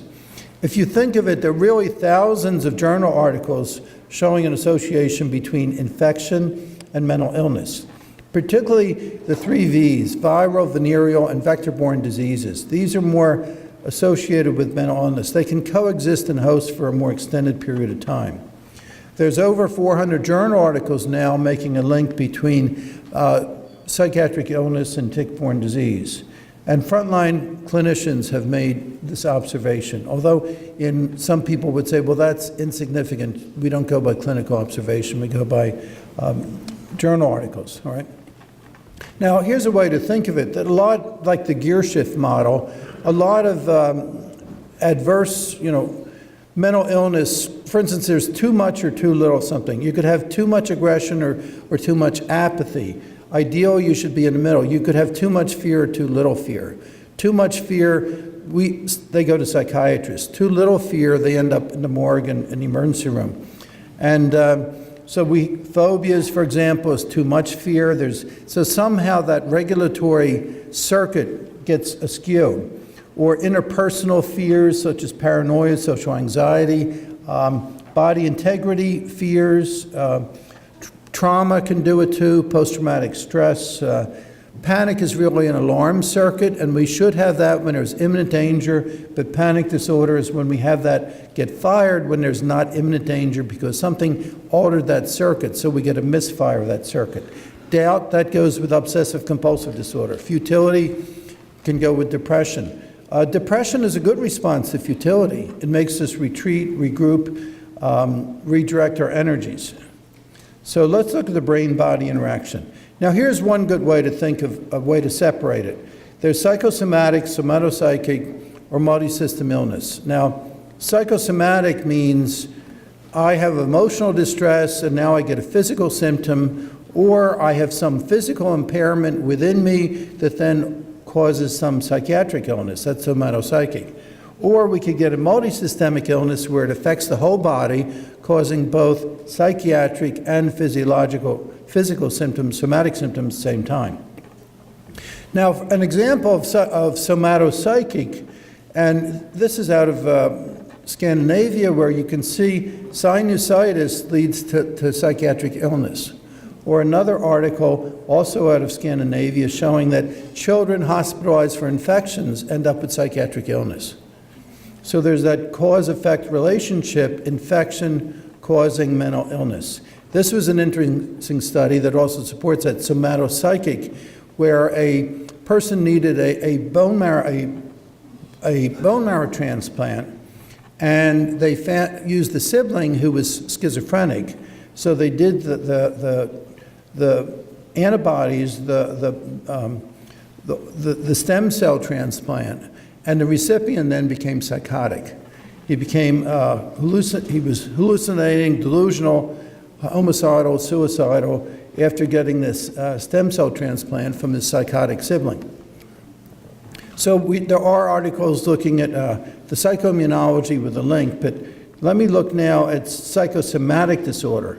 So the big thing is it is not a diagnosis of exclusion. Now, it does happen that when you're in high stress, you can get various physical symptoms, and they may aggravate whatever you're prone to. And invariably, they're lifelong. That if you might have, some people show stress by shaking, sweating, diarrhea, constipation, whatever they're prone to, and it's a lifelong pattern and comes and goes with stress. But actually, psychosomatic illness is not in the DSM. Unfortunately, psychosomatic conditions are lost in the gap between medicine and psychiatry. They're sort of in a no man's land. So the list of things that were considered psychosomatic used to be quite large, including tuberculosis. But the more we know and the more we understand and the more we look at pathophysiology, the shorter the list becomes. Stomach ulcers, high blood pressure were once considered psychosomatic. Now it's rare to find something that's purely psychosomatic. Invariably, there's something physical you have that may be aggravated by emotional distress. So in a state of stress, we have two parts of our nervous system. We have the parasympathetic and sympathetic nervous system. Parasympathetic is recovery, relaxation, healing, whereas sympathetic is stress, more dealing with danger in the environment. And there's that shift back and forth. And a lot of your true psychosomatic conditions are related to excessive sympathetic tone. We're in that fight-flight reaction excessively instead of just episodically when there's episodic danger. So we have that shift with increased blood pressure, heart rate, tight muscles, change of circulation to the viscera, and decreased regenerative process. So all our energy is focused on dealing with the environment, not dealing with healing internally. And here's a good example what truly is psychosomatic. And this is an example of cardiovascular. Under chronic stress, and chronic unremitted stress is invariably the culprit here, you have what we call the HPA axis is activated, and that reduces vagal tone, increases catecholamines, increases heart rate, vasoconstriction, activates platelets, reduces heart rate variability. And heart rate variability is a big issue with this. And increased pro-inflammatory cytokines, endothelial damage, plaque formation, hardening of the arteries, thrombus formation, vascular occlusion, endothelial damage, and acute coronary syndrome. So that is actually how it can occur. There is a process there that makes sense. But let's look at this. Now, you get someone who's a healthy person, and this is your typical Lyme case, where most of their life they're basically healthy. Your average person gets Lyme as a mover, shaker, they're active, they're outdoors, and that's usually why they get it. And then all of a sudden they get 100 things wrong with them at some point in their life that they did not have in childhood. That's not psychosomatic, okay? Psychosomatic is not really multi-system illness, and it doesn't begin at some point in your life. It's lifelong. It's always been there, and it comes and goes. So let me go through a couple definitions. This is functional disorders is a phrase that's used, and a problem is a lot of your thought leaders went to medical school 40 years ago, and their basic training was 1 month rotation in a state psychiatric hospital, and that's all they know about psychiatry, and they have not updated their knowledge in psychiatry since then. So they base their view of how mental illness fits into the picture based on what they learned in medical school. So functional disorders means that you can't see it. And in the 50s, the 60s, 70s, a lot of things we couldn't visualize.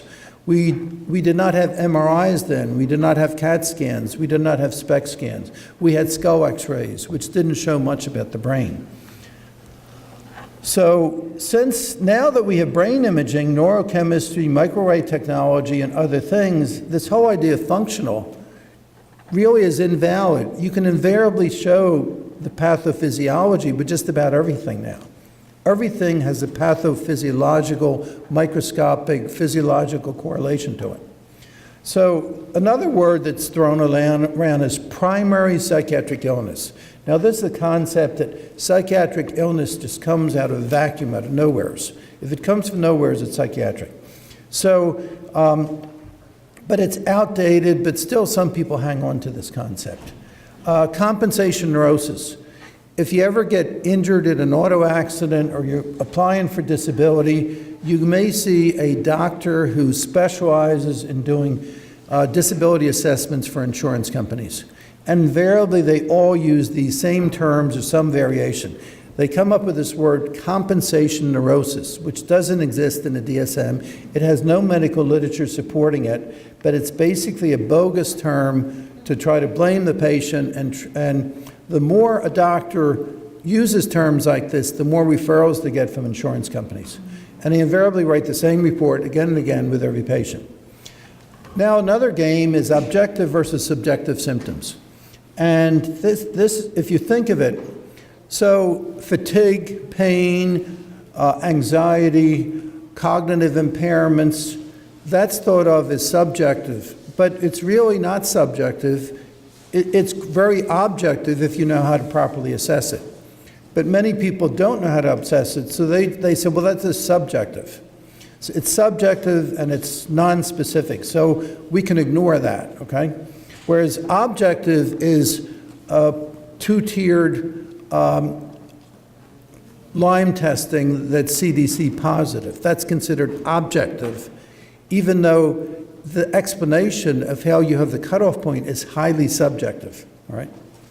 So that's a big thing, and I particularly saw that when they did the challenge to the IDSA guidelines in 2006. And there's very little things, okay, the bullseye rash, ACA, are objective findings specific, but it's specific patterns of symptoms. You have an illness here that has a lot of variable presentation, so you have to think differently. You have to think of statistical probability. It's not a black and white diagnostic category. And a thing that I think has occurred in medicine is we often before, what I was taught in medicine is you've spent how many years educating yourself to perfect your judgment. You have to rely on your judgment and use your best judgment and listen carefully to everything the patient says and do a thorough assessment with every single patient you see. But there's a shift away from that. That now there's a shift towards you have to follow these algorithms in computers. And you click a box, it's yes or no. There's no weighing shades of gray in your diagnostic thing. Is the Lyme test positive? Yes, no. That's it, okay?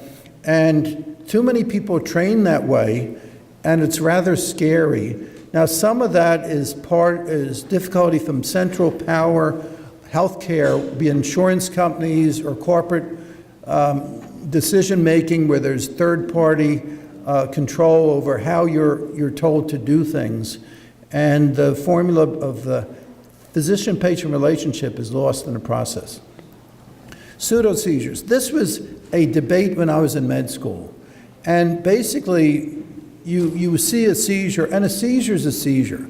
There's never been any good psychodynamic explanation of how some kind of emotional condition causes a seizure. Now, maybe you could have a panic attack and hyperventilate, and if you're prone to seizures, that might cause a seizure. But there is no such thing as a psychogenic seizure, but people hang on to this term and have hung on to it for decades. Not all seizures are shown by an EEG. There was one test they did, it was at Robert Wood, where they opened up the brain and they put the electrode deep in the limbic system, and then they could see seizure activity that wasn't visible on the surface of the brain. So if you have a seizure, having it, and if you respond to an anticonvulsant, that convinces me. And it isn't always on the surface of the brain. Now, I could open up your brain and put an electrode in to convince myself that it is a true seizure, but I wouldn't want that done to me. I don't know how many of you would want that, okay? Another example is delusional parasitosis of this. And basically, there's a difference between delusion and disagreement. And a lot of patients, and this comes up a lot with the Morgellons patients, but a lot of Lyme patients have neuropathy where there's crawling, burning, stinging, and it can give, and there's visual symptoms, it can give the perception as though there's some parasitic thing on the, because it feels like bugs crawling on your skin. It also occurs with diabetic neuropathy, with dental chemicals, with withdrawal states, but it's, some people are very quick to call it delusional with people that really aren't delusional. They're just disagreeing. So who's delusional? The patient or the doctor when there's that disagreement, okay? So people still defend these flawed beliefs. Ego, money, power keep people entrenched in belief systems even when science goes against it. A basic rule of science is whenever you see some evidence that challenges your hypothesis, you have to rethink your hypothesis. But yet it's whitewashed by, and this was an amazing thing when I watched where we challenged the 2006 guidelines. And there was all this great evidence challenging it. And whenever something challenged it, they said, well, that's a medically unexplained symptom. You know, what? You know, but that's what they did. And that was the final conclusion, is anything that did not fit with our belief system was medically unexplained, subjective, or nonspecific. So therefore, we can discount it, okay? Now, there's the DSM that we have in psychiatry. Before we had the DSM, we had 3 diagnoses: psychoneurosis, schizophrenia, and organic brain syndrome. And psychoneurosis was like everything, but then we had a lot of trouble with communication. In many ways, that's where we are with Lyme disease today, because we don't have a good way to categorize different subtypes. And now the DSM, you could criticize it because it does not address causality, but we really don't know a lot about causality, but it does address manifestation. So it is really the standard with world diagnosis of psychiatric illness. And then there's also the ICD categorization there in parentheses. So now there's this condition, and really this is controversial, but it is in the DSM-5 called somatic symptom disorder. And it replaces somatoform disorder. And somatoform disorder was based upon the concept of medically unexplained symptoms, which was quite bogus. But the issue here is excessive concern. So it doesn't question whether the disease is valid, whether it's real or not, but it says your concern about it is excessive. Although the big question, and I want to keep going back to that, is how do you find what's excessive, okay? So medically unexplained symptom was in the DSM-4, and this was the transition of DSM-5, and it's a wonderful quote. No medical condition is totally explained or unexplained. Instead, knowledge is on a continuum, and all conditions are partially explained to different degrees. That nails it. That really nails it. So you have to always have humility in medicine. And nothing is totally explained, but nothing is totally unexplained either, okay? There's different degrees of knowledge, all right? So, and often sometimes and added to that, calling it unexplained, these symptoms are often unexamined or misunderstood rather than medically unexplained, right? Or medically undiagnosed. Now, this was a position paper that came out in England, and this is trying to revive the whole concept. When you have national healthcare system, a downside of it, and this is the problem when you have third parties paying for things, they want to get rid of chronic, costly, complicated disease. You have to throw those people under the bus to save money for the system. Whether it's a state-funded program or a private insurance carrier, they come up with creative ways of doing this. So they say, think about medically unexplained symptoms. If you feel irritated with a patient or their family for not getting better, then you should diagnose them with medically unexplained symptoms, all right? Or if you're feeling uncomfortable, they're not happy with what you're telling them, all right? So then is this really helping the distress of the patient or the payer or the healthcare person, all right? Essential hypertension, isn't that medically unexplained? We can't explain it, okay? Now, if this was an interesting study that came out, they found all these people that have somatoform disorder, they had a lot of infection before they developed somatoform disorder, right? So, but they just could not make sense of that conclusion, right? So they said, well, you should do further research in understanding somatic symptom disorder. Isn't that obvious? Functional neurological disorder, this is really conversion reaction, and really, when you call something psychosomatic, you have to have a psychodynamic explanation. I could give some stories where, like, a woman was on the phone arguing with her daughter, and then she lost her temper, and then afterwards her arm was paralyzed. That was like true hysterical paralysis. You really don't see that anymore.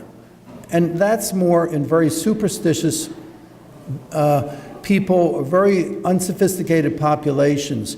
And it has to do with repression and being very, superstitious, invariably superstitious, illiterate individuals. And I really haven't seen a true conversion reaction in decades, right? Factitious disorder, Munchausen by proxy. Now, this is Munchausen or Munchausen by proxy. This is really a very rare condition, but it's misdiagnosed, overdiagnosed a lot. It is not a disagreement about diagnosis. It is not hypochondriasis by proxy, okay?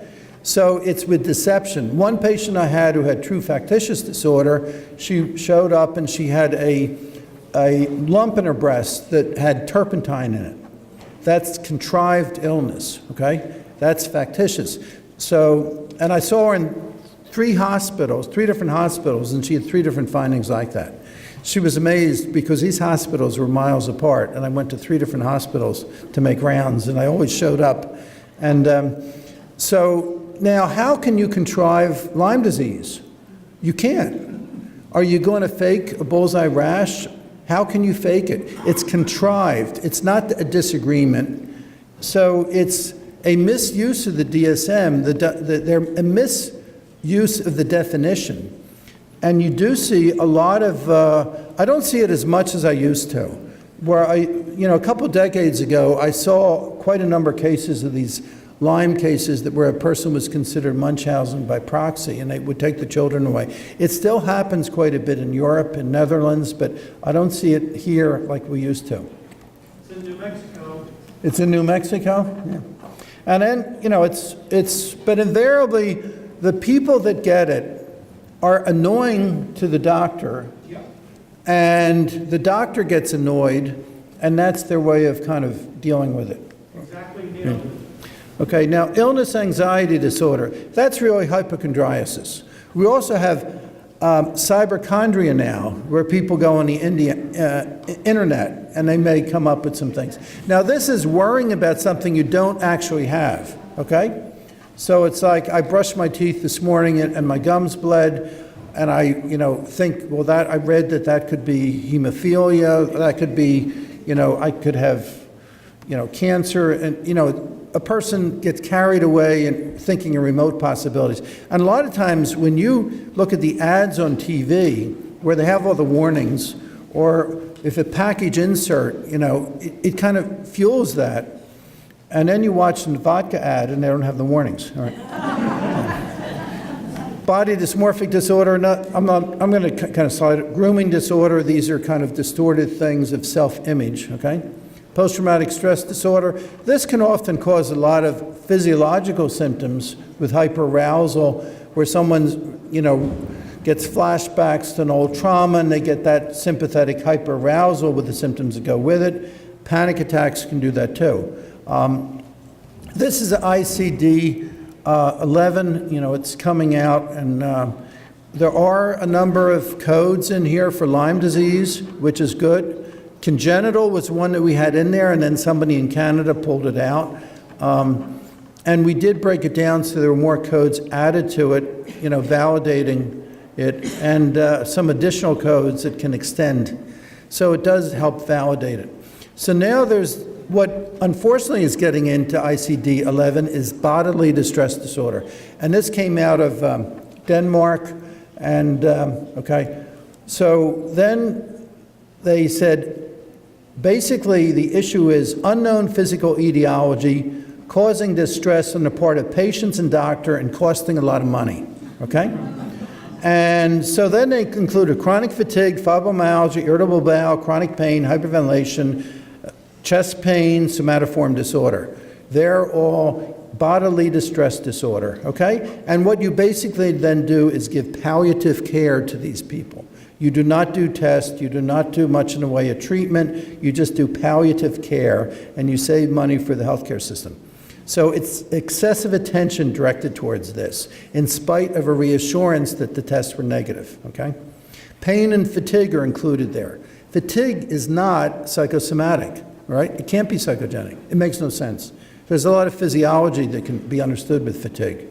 So why does this happen, okay? And bodily distress, it's defining a disorder on the absence of something rather than the presence of something. That makes no sense, all right? And it's also distress and excessive thought. So again, we get to excessive. What's excessive, okay? Excessive is a critical word, in spite of what they call an appropriate clinical exam, such as pain or fatigue. Quick thing on excessive. Khrushchev was in New York, and he had to buy a pair of American shoes, and he got the wrong size. And he's walking around all day with shoes that don't fit, right?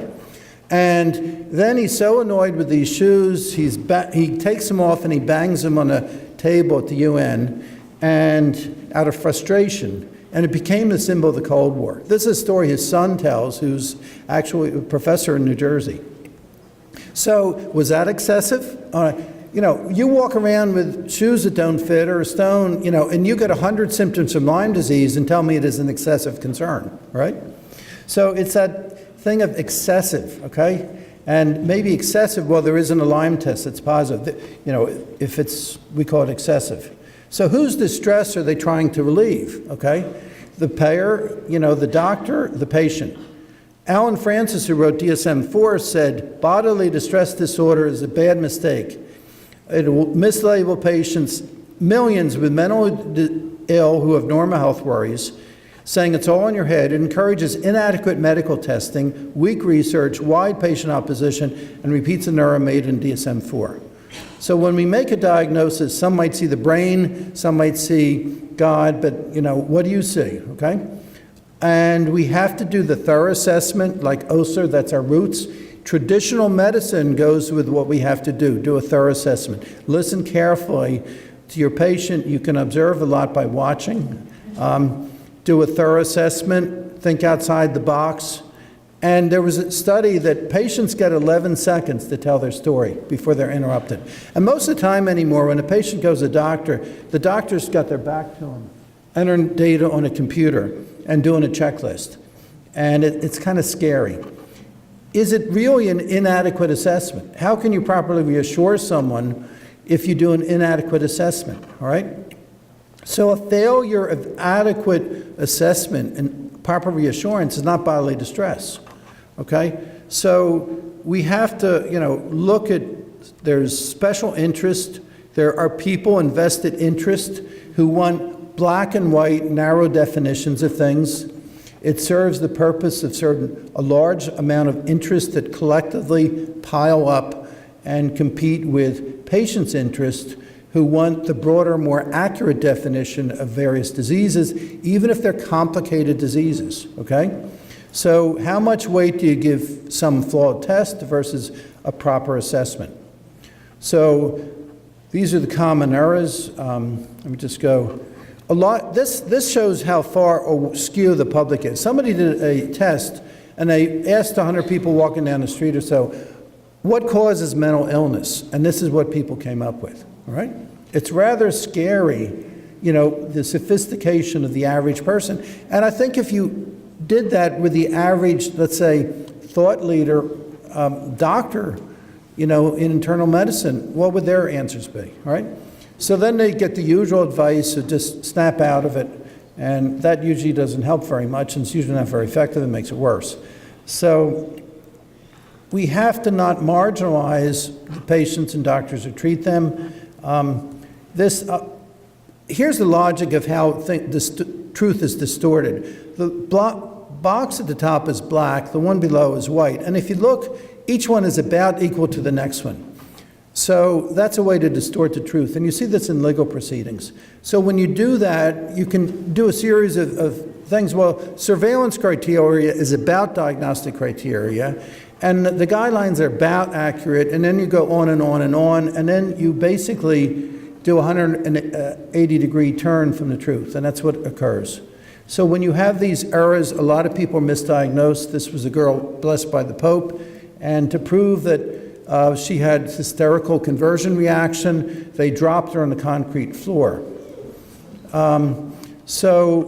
Many cases where someone had like medical illness like multiple myeloma, and it was bodily distress syndrome. We see suicide as a result of this, and basically, particularly invisible illnesses. So part is the psychodynamic part. I'm lost, I'm alone, nobody believes me, but part there's a physiology that pushes people towards illness and towards suicide, okay? So there's that psychosocial contributor to suicide as well as the physiological part. And that was the article I did that I made references to, that there was Thanatos, which was a Greek concept of the death drive, and there's a physiology to it that goes along with quinolinic acid and how these infections cause inflammation, alter serotonin and lean in quinolinic acid, and the altered glutamate dysregulation and making someone suicidal. So we have to screen for risk with these people, and we have to go back to true evidence-based medicine, clinical judgment, relevant science, patient values. This goes in with, I think, what Dr. Ligner was saying. where we have the physician-patient relationship, but then this third person pops in the middle who's trying to take control and, take when there was no money in psychiatry, nobody wanted to help us. And now that there's money, all these people want to help us, but they really want a piece of the action. So, and we have to recognize, medical and physical psych go parallel. It's not either or. And that was recognized in the French Lyme guidelines, although they weren't perfect, but they did recognize that. So in approaching unexplained symptoms, it's psychiatric illness is never diagnosed by default. And any psychiatric syndrome needs a clear pathophysiology to explain it, okay?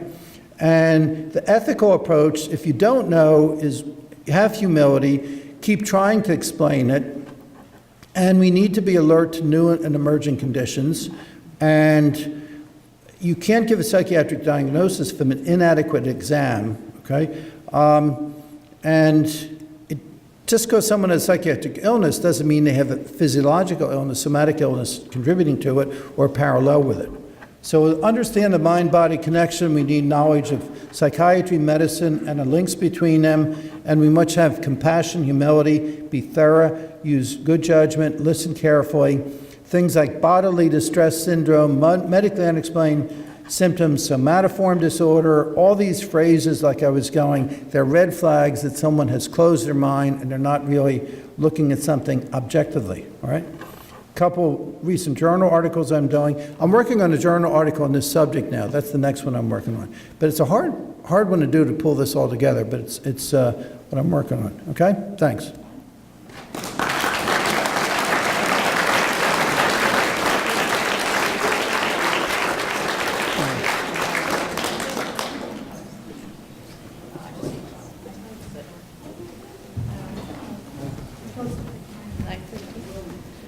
So we obviously ran a little bit late, but we can do questions for a couple of minutes if anybody has any questions. Did there were cards given out? I don't know if anybody has a question on a card.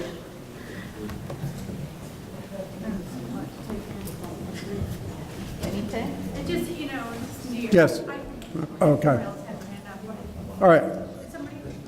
Yeah. Well, actually, I guess it's not really about psychiatry specifically, but if you're doing the work you're doing as a psychiatrist, though, how do you differentiate between something you might think is caused by ticks versus, how, now that the whole tick thing and these creatures are creating all these other symptoms, so how do you, as a psychiatrist, decide it's not their situation, it's something they've been exposed to? Does that make sense? Well, yeah, it's like there's a tendency to think psychiatric illness is from stress. But it really, we have stress and we deal with it. It's dysregulated stress reaction. So if you look and you do a thorough history, now sometimes, let's say someone has developmental trauma, that may be a piece, but if you can take a thorough history, and there's certain symptoms like fatigue, slow processing, those aren't caused by stress. There's some symptoms, the symptoms that are really physiological symptoms caused by stress aren't that many. Muscle tightness, sweating, shaking, bowel spasm. So it's a different pattern. And invariably you look at like disease progression. It was a legal case and the opposing expert said everything was positive on the review of systems, but the Lyme test was negative, so it wasn't Lyme. So if everything was positive on the review of symptoms, how would you explain that in a young person, right? And they gave no explanation. They said, well, it's probably psychogenic if everything was positive on the review of symptoms, which is absurd thinking. But it really is basically fairly easy to figure out.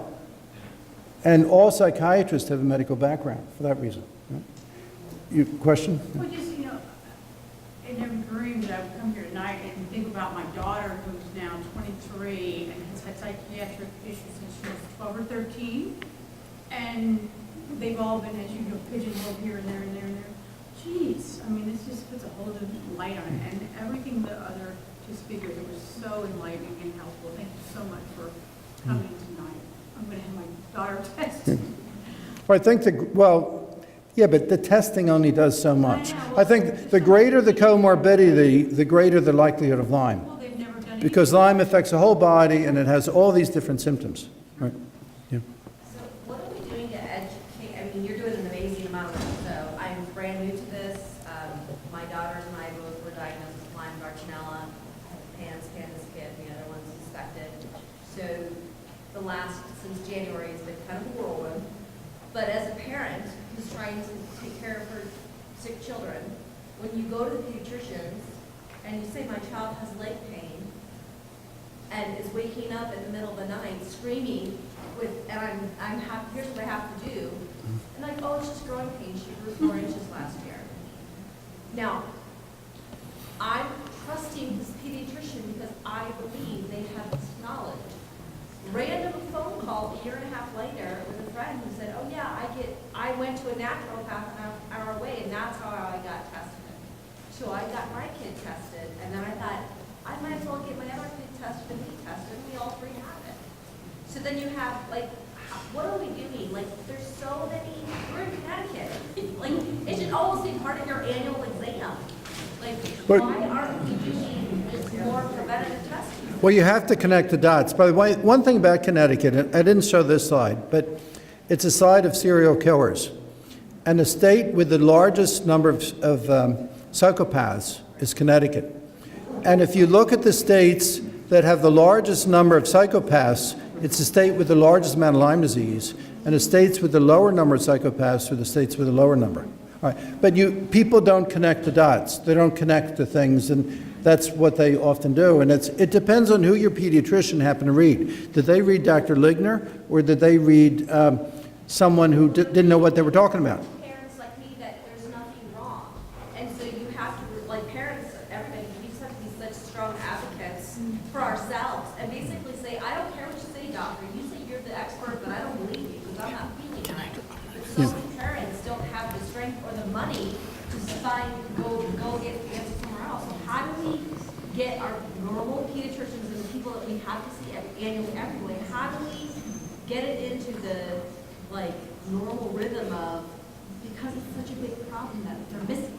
They're just missing so much. I want to say, first of all, that unfortunately, the medical schools in our country and maybe in other places in the world are not teaching about these diseases for the most part. Not a lot.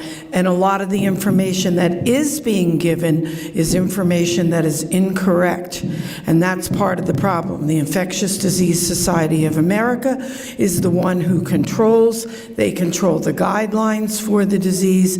And basically, the physicians have to follow that, or as Dr. Ligner was alluding to earlier, we have had probably over 100 physicians in our country over time who have been brought up on charges. So some of these docs don't know, some of these docs don't want to know, some of these docs know but they're afraid to proceed. So that gets back to, so what do you do as a parent?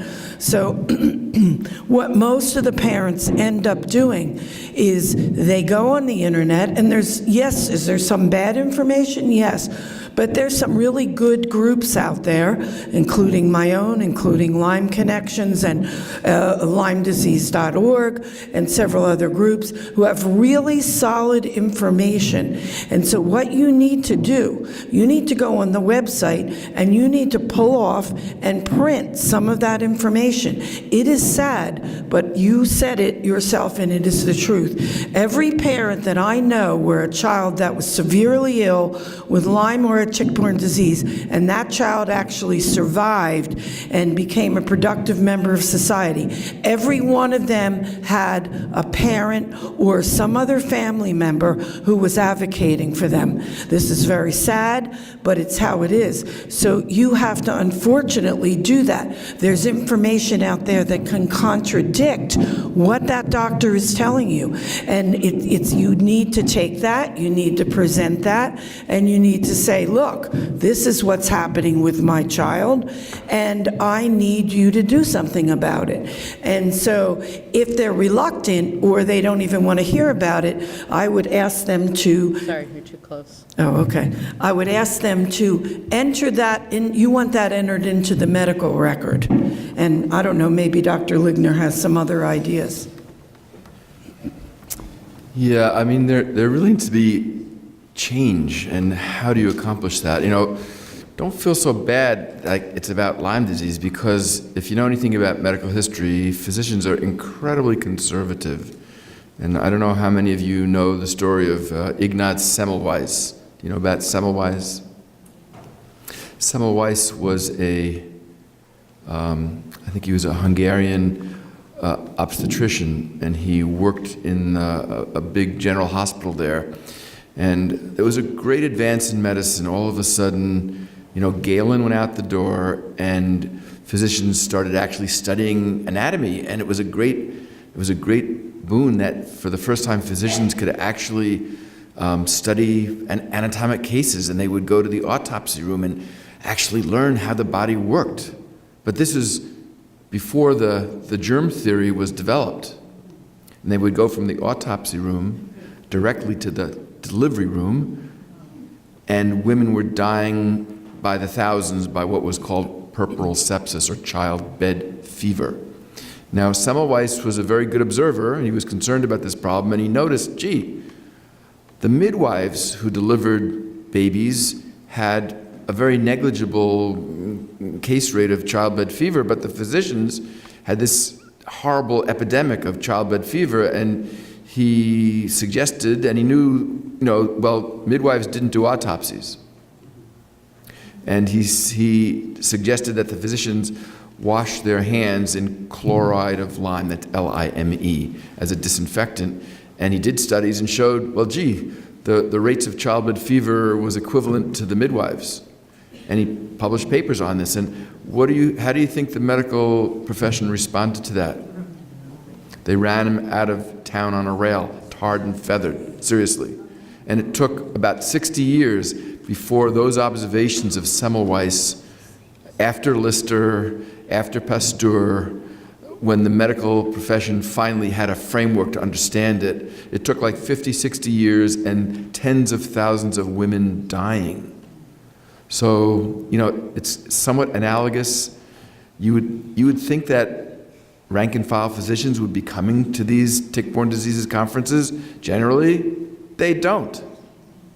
And again, it's a structural problem, and it needs to be addressed in creative ways, and there's got to be change, and that change has to come from the top. But unfortunately, the top in this field is often the biggest part of the problem.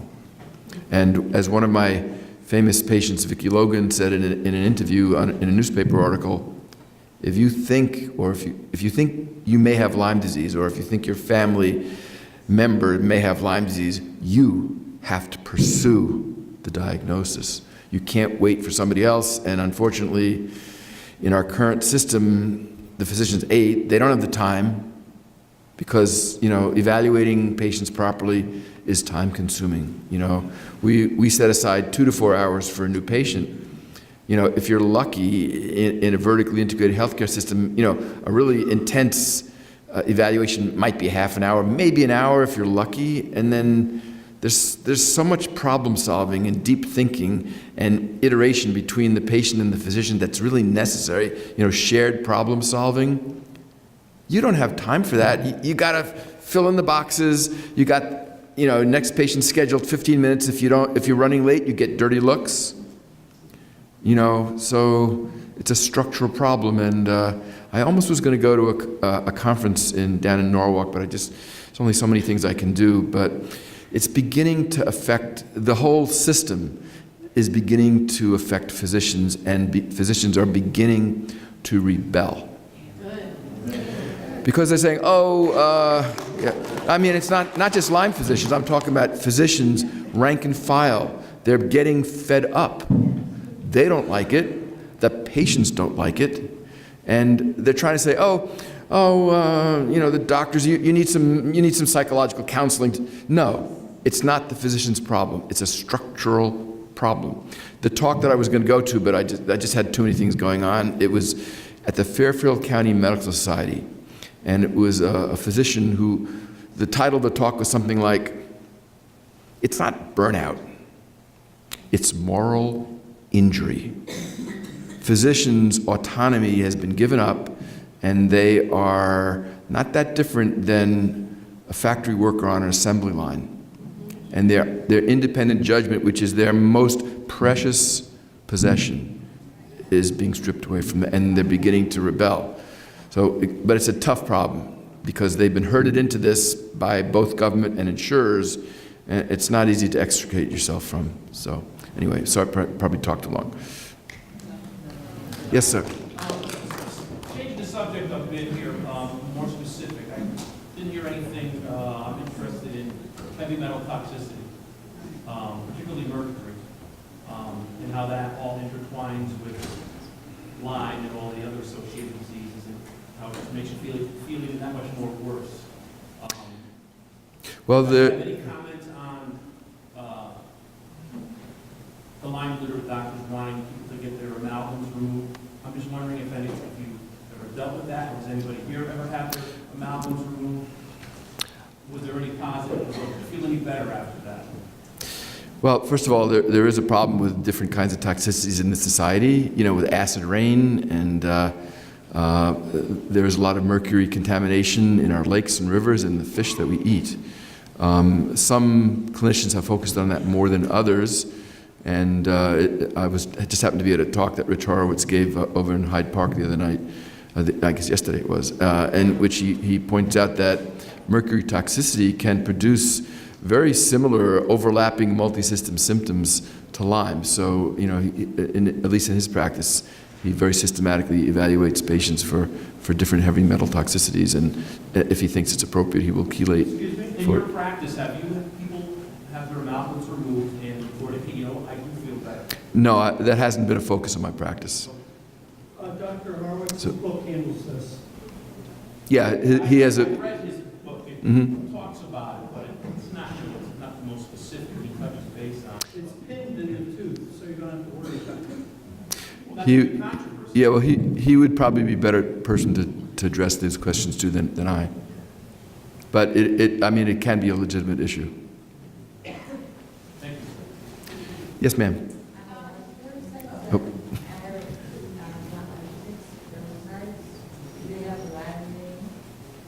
Could you speak up, ma'am? Are ticks parasites? Do ticks have a Latin name or anything? Are ticks parasites? Yeah. Oh, most definitely. Yes, and they have Latin names to impress us all. What's that? What's their Latin name? It depends on the species. But like the deer tick, it's called in Latin Ixodes scapularis. It happens to be the name, but different ticks have different names. Yeah, they all have different Latin names. Sure. Maybe one more question. How about yes, you had your hand up. So in your practice, how do you incorporate Lyme and psychiatric issues? Do you use antibiotics as well and know that's hard, or do you use another Lyme doctor and then use psychiatric medication as well? And how do you balance that? Actually, I have a slide that shows that, but it's not in the set. But basically, I usually do what hasn't been done. So some of the people have treatment-resistant psychiatric illness that looks like Lyme, and those people I might say, well, let's try an antibiotic and see if it helps. And I've been on like 50 psych meds, all right, and failed. And the other are the patients, let's say, that have been on a lot of antibiotics and they're not getting better. Then what I do is I look at what are the symptoms that impede their recovery, and how do those symptoms fit together? And then I prioritize it. So it takes like a 2-hour assessment looking at all the symptoms. Most commonly, it's non-restorative sleep or chronic stress in some way. And it's different symptoms. It could be depersonalization. It could be vertigo. It could be seizures. It's could be restless leg. Or you have to look at what prevents them, what's the linchpin, and then you treat that symptom. If you treat those symptoms that are a consequence of the infectious process, then they're less stressed, they sleep better, and their immune system then is basically stronger, because you fight infection 2 ways. One, maybe with antibiotics, and 2 is with your own immune system. And your immune system is smarter than we are at figuring out what antibiotic they have. So if you get the person out of that chronic stress, sleep deprivation mode, their immune system works better and they can do better.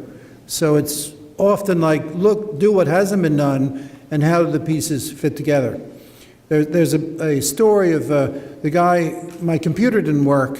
The guy came and he fixed it, he looked at it, and he kicked it in the corner, and then it worked. And they said it's $100. And I said, well, all you did was kick it. Why is it $100? He said, well, it's $5 for the labor of kicking it, and $95 to know where to kick it. So that's the key thing, is what's the linchpin, what are the symptoms that impede recovery, and then you sequentially treat one after the other. But a lot of times you do both.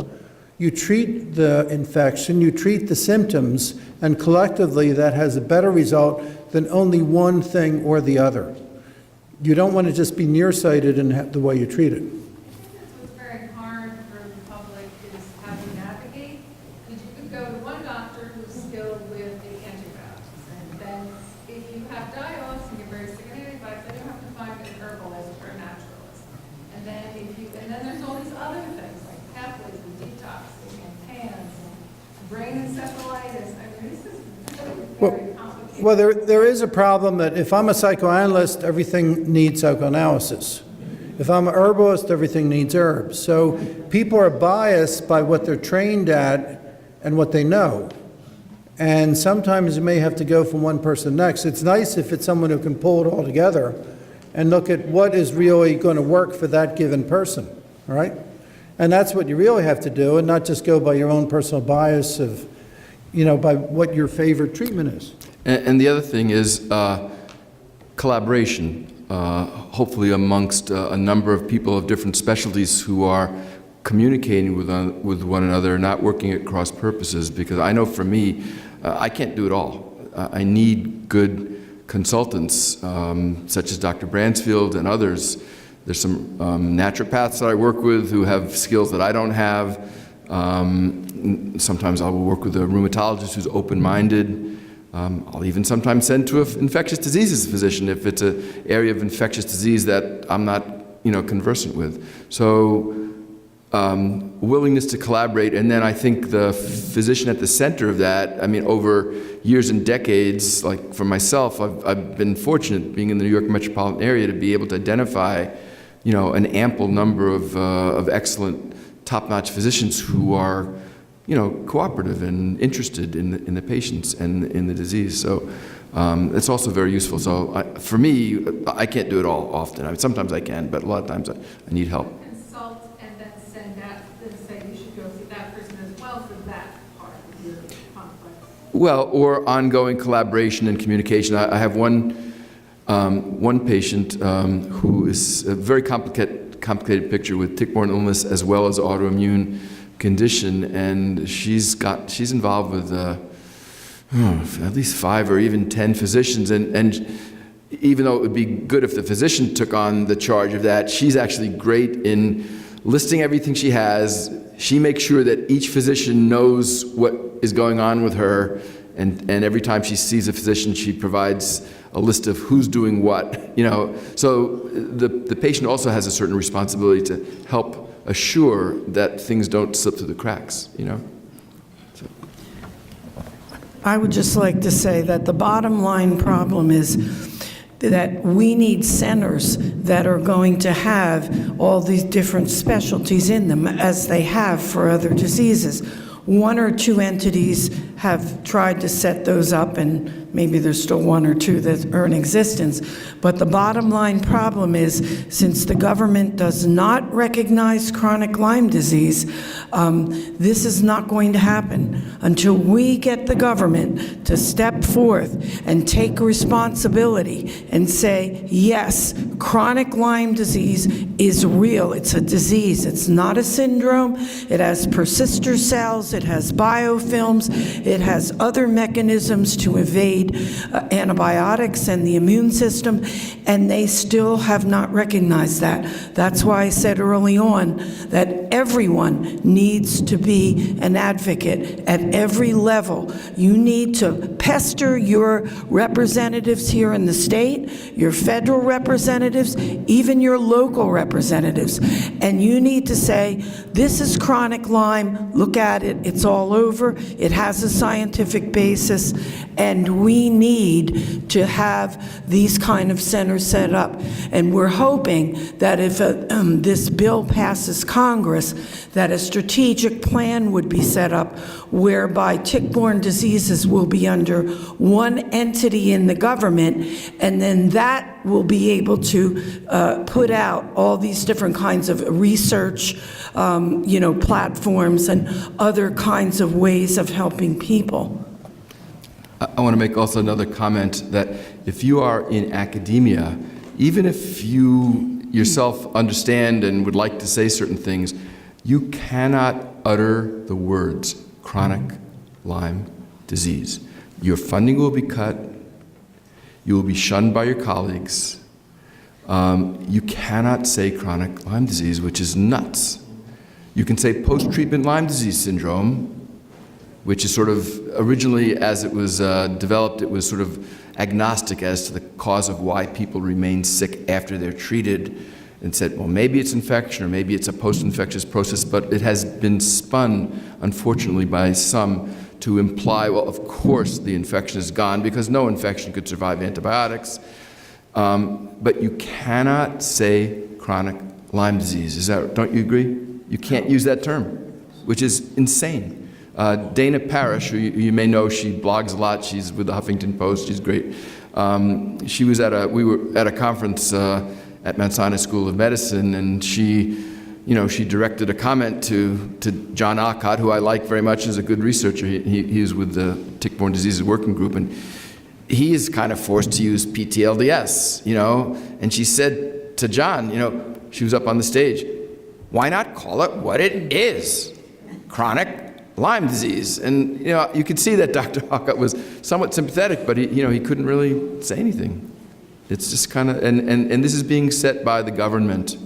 So the government is a big part of the problem here.